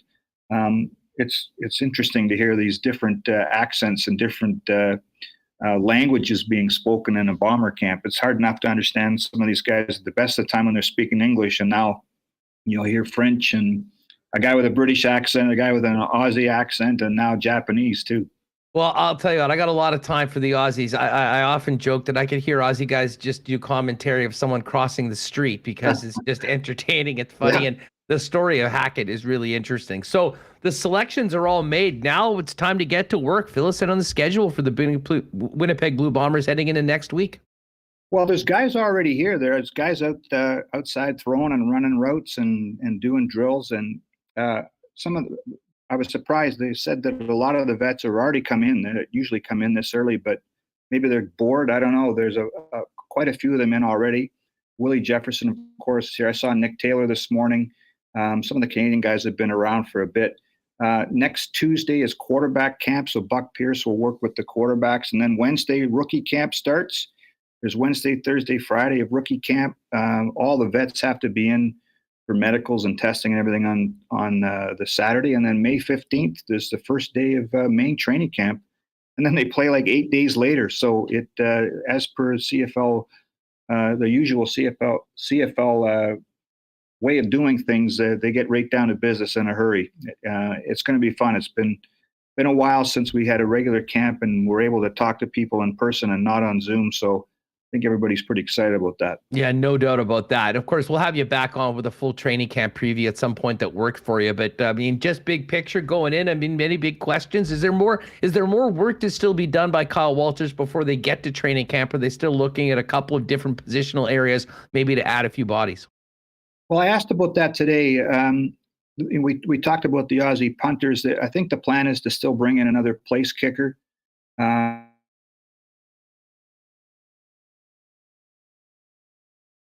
Has gotten pretty fat in the last couple of days. You're going to see a lot more names added in the last few days to get the camp numbers up. I think there'll probably be about 100 guys signed before rookie camp. They have to slice that down to 85 when main camp starts. So I'm not sure where the roster number is now, but I would imagine that we'll probably see a few more signings before next week's rookie camp. Remis is available for some Oklahoma drills if you need him. So just let us know. We can give him a break and he can head down and show what he can do. Yeah, we can work that in, and then afterwards we'll go for the afternoon outdoor beers.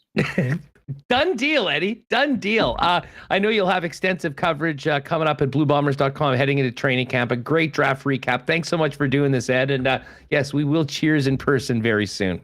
Appreciate it, buddy. Thanks for having me on. Good stuff. There it is. Ed Tait of the Winnipeg Blue Bombers. You can follow Ed on Twitter at EdTaitWFC. And head over to bluebombers.com. A great recap of all the players selected by the Bombers heading into things getting going on the 15th of May here in Winnipeg. Cannot wait for the upcoming Blue Bomber season as they go for a three-peat. All right, we got to get Remis back in here. But hey, I saw Nick DQ Nick in a little earlier.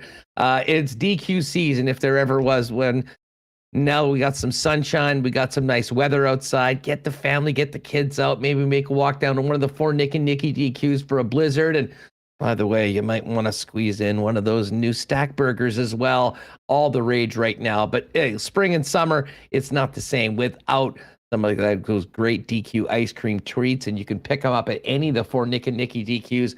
DQ in Niverville, DQ Northgate, DQ Polo Park, DQ St. Anne's. And don't forget, all 3 Winnipeg locations available right now on all of the delivery apps. Our friends at Canadian Club are ready for the upcoming Bomber season. We'll be enjoying CC, Northern Keep, Jim Beam, and more as the official spirits provider of the Winnipeg Blue Bombers. And we'll probably get some more Bomber gear as well. Actually, I do have some of those exclusive Grey Cup back-to-back champion glasses we can give away in some prizing, as of course Canadian Club's been so generous with us with the upcoming, with our prizing for our marble races. And shout out to Mike Wynn, who is our first ever winner of the CC and Ginger, which is available now at your local liquor store or beer store, and certainly will be the drink of the summer. All right, we do have to get to our cool bet odds right now, but let's get Remis back in. Remo, great response as always for Murat on the program. Great stuff with Marty Johnston. And listen, Eddie Tait, you can just feel the excitement now that the draft is in the books to get moving ahead and see what the blue and gold can do, trying to defend their back-to-back Grey Cup championships. They have a lot of returning players. We're counting down to training camp. Snow is melting. I'm excited to be at IG Field outdoors. Very exciting stuff with the Bombers. And yes, the draft day yesterday. Thank you, Ed, for the update. I know there were people in here who were asking if we were going to touch on it. And we got everything we need to know just now. So that was the answer awesome. To that, of course, is yes. Now let's get to our Coolbet lines. Of course, Coolbet Canada, our betting partner. You can go to coolbet.com, use the promo code WST for a 100% deposit on your first deposit up to $200. We got 4 games tonight, Remo, and the Carolina Hurricanes are once again a -119 favorite over the Boston Bruins. It's interesting. I'm kind of surprised that this line isn't a little bit higher, just considering the way the Hurricanes manhandled the Bruins all regular season and the big difference in the game 1. But I do expect a bigger bounce back from the Boston Bruins tonight, although Rod Brindamore's team seems to be ready for the postseason. And then, of course, the other early game, the Toronto Maple Leafs coming off of that big 5-0 win in game number 1 against the Tampa Bay Lightning. But I did see a stat that coming off a loss, Andrei Vasilevsky in his last couple of playoffs, 14-0. This is going to be a huge test for Toronto, and you'd have to think that the Lightning, who are a plus 110 underdog, will be a much better team than they were in the first game of the series. Yeah, I mean, 5-0. I don't think that's going to be the series. So I would probably lean Lightning there to make it close. Will they win? I'm not sure. Toronto's looking pretty good, but we've seen them look good early in series before. Last year, first round versus Montreal. And so it is 7 games. I'm looking forward to seeing how they bounce back and if we'll see any shenanigans, because got kind of heated in the last one. Yeah, well, it certainly did. If the games aren't close, then I think you'll see more of that. Otherwise, I think you'll see teams doing whatever they can to stay out of the penalty box, especially in that series with 2 teams that can light it up with the man advantage. Now, it's interesting. The 2 late games tonight, Minnesota, St. Louis, Edmonton, LA, both home teams considerable favorites, but both in sort of desperate positions to avoid going down 2-0 heading on the road. Wild minus 141 favorites against the Blues, who are plus 120, and the Edmonton Oilers minus 200 in this game tonight. Huge test for Mike Smith, who, as you pointed out, now 0-10 in his last playoff starts, and still sort of wearing those goat horns. Talked to a lot of people in Edmonton, including our pal Dustin Nielsen. There is like Smith had played so well going into the playoffs, but when you have a brain fart like he had in the third period, that in all intents and purposes cost your team the game. There is some nerves. That being said, they've still got Connor McDavid, they've still got Leon Draisaitl, and no surprise that they are a considerable favorite against the LA Kings, who stole home ice with that first game win. Yeah, the Kings are hoping to have Victor Arvidsson back on wing, but he is not ready to go. Coach McClellan saying today, so that is a break for the Oilers. And though again, Oilers are gonna look to if they want to win, or if the Kings want to win, they got to keep it a 5-on-5, stay out of the box. Phil Deneau, elite at shutting them down, and that Oilers power play with McDavid, Draisaitl, Kane, Hyman. I mean, they've been pretty good, and Connor McDavid, he can just take it up the ice and score like he did in the last game. I think the Oilers will bounce back here, but could you imagine, the fear and the feeling in Edmonton if they go down 0-2, losing 2 in a row at home? I mean, Mike Smith hasn't won in his last 10 games. We saw 4 of those against the Jets last playoffs.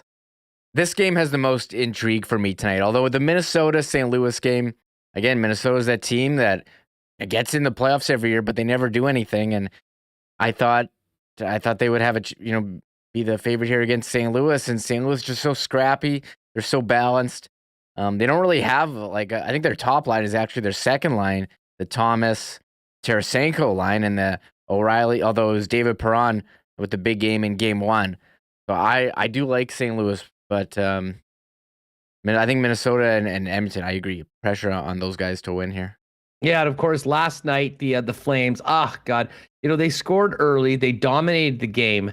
I had the minus 1.5, and they never got another goal, including about a minute and a half with the goalie pulled. That being said, Calgary got it. To me, the biggest surprise last night was the big upset of the Washington Capitals going in, turning that game around in the third period, and beating the Florida Panthers, who have their own playoff demons, as we mentioned, having not won a series. Never mind the Leafs for 18 years. They haven't won since 96.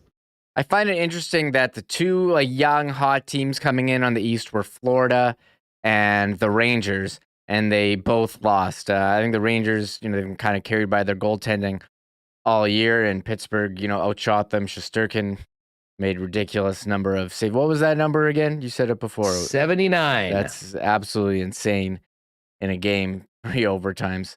But it was Washington. That was a big surprise. People thought the Panthers would just steamroll Washington like they steamrolled a lot of teams in the regular season. Didn't happen. They're still favorites for tomorrow's game. That's a high total, a total of 7 in that game. I think they'll bounce back too. But I mean, if you go down 0-2 at home, that's bad news. Bad news. So pressure on Panthers, Oilers, Wild. Yeah, no doubt. Blue Jays tonight. Blue Jays are at home, a +136 underdog against the New York Yankees. Full slate of games, few afternoon games going on right now, including, oh my God, the Royals are getting absolutely pumped.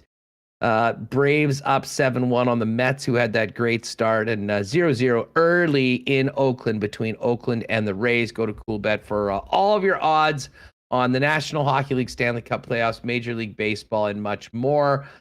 Is it a quiet night? No, there are a couple games in the NBA tonight. The Heat 7.5-point favorites against the Sixers, and the Suns 6.5-point favorites against the Dallas Mavericks. Crazy. Boston beat the Bucks last night to even their series at 1 apiece, Remo. They don't play again until Saturday. Tuesday to Saturday. Make sense of that for me, please. Is there a concert in the building? That's my first thought. I don't know. The NBA schedule is always so weird with the spacing of games. They start series before other series are done, and which is probably normally good. Anyways, that was just a weird scheduling quirk. The Bucks will have a few days to lick their wounds and get ready for Game 3, heading back home to Milwaukee after getting the split, which is what they needed. Looks like the Bucks right now 3-point favorites in that game on Saturday. Do you have a pick for us tonight? I was gonna say, is the Moose series gonna conflict with the Bucks series? They play in the same building? I don't even know. Oh, that's a great question. I believe the Admirals are still playing in the Bradley Center, and I believe that the Bucks have a arena that was built a little while ago. Okay. That's not taking the same spot. I went to Milwaukee once. They were giving away beer for free there. It was great. Free beer night? Well, hey, beer everywhere. Beer and cheese. That's what Wisconsin's all about. They were basically like paying me to drink when I went. I was there for less than 24 hours. It was awesome. I've actually been down to a couple Moose games in Milwaukee before as well. I was just thinking how much fun it would be to be there this weekend, but probably a little bit tough to pull off on this short notice. I went to a Brewers game. They literally handed me a beer when I walked in the door. That's great. We went to a bobblehead night in Milwaukee, and I'll get Jim Toth on the show sometime. We can talk about the bobblehead incident from Miller Park, and it's a long story, but it's quite entertaining. That being said, I don't mind the Lightning tonight, although, man, I was so impressed with what the Leafs did so far. I do think the Wild and Oilers get these series tied back up at 1 apiece, and wouldn't it all be surprised? I could see all of these series being tied 1-1, to be honest, after tonight, although I think I'll probably roll with the Carolina Hurricanes. Great show today.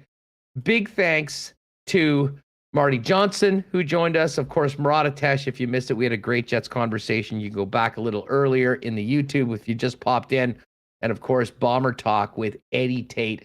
Tomorrow on the program, we'll talk a little bit more Moose. Fedge himself, Jeff Milwaukee, back on the program. Really looking forward to that.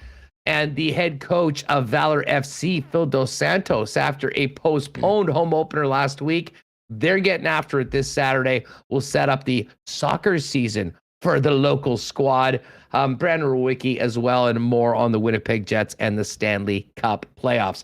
Big thanks to all of our sponsors that make this show happen each and every day. Wallace & Wallace, F Apparel, Vita Health, Aikens Lake Wilderness Lodge, Culligan Water, Manitoba Battery, Royal Sports, Breezy Bend Country Club, Not Autocorp, Little Brown Jug, Princess Auto, Boston Pizza, the Nicky DQ Group, Canadian Club Whiskey, and Coolbet Canada. Speaking of Aikens, man, we're going to have so much fun. We're going to try and get some great content out there. But as I mentioned, I'm sure I did this earlier today, you do have a university student, maybe in the family or somebody that you know, looking for a once-in-a-lifetime summer job. Still a couple openings at Aikens Lake for the upcoming summer. Living in paradise, working with great people. Find out more, aikenslake.com, or hit Pitt Turin up on Twitter at Aikens Lake. For Michael Remis, Andrew Paterson here. That's going to do it for me. We'll look forward to getting back together with you tomorrow. Thanks so much for making Winnipeg Sports Talk a part of your day.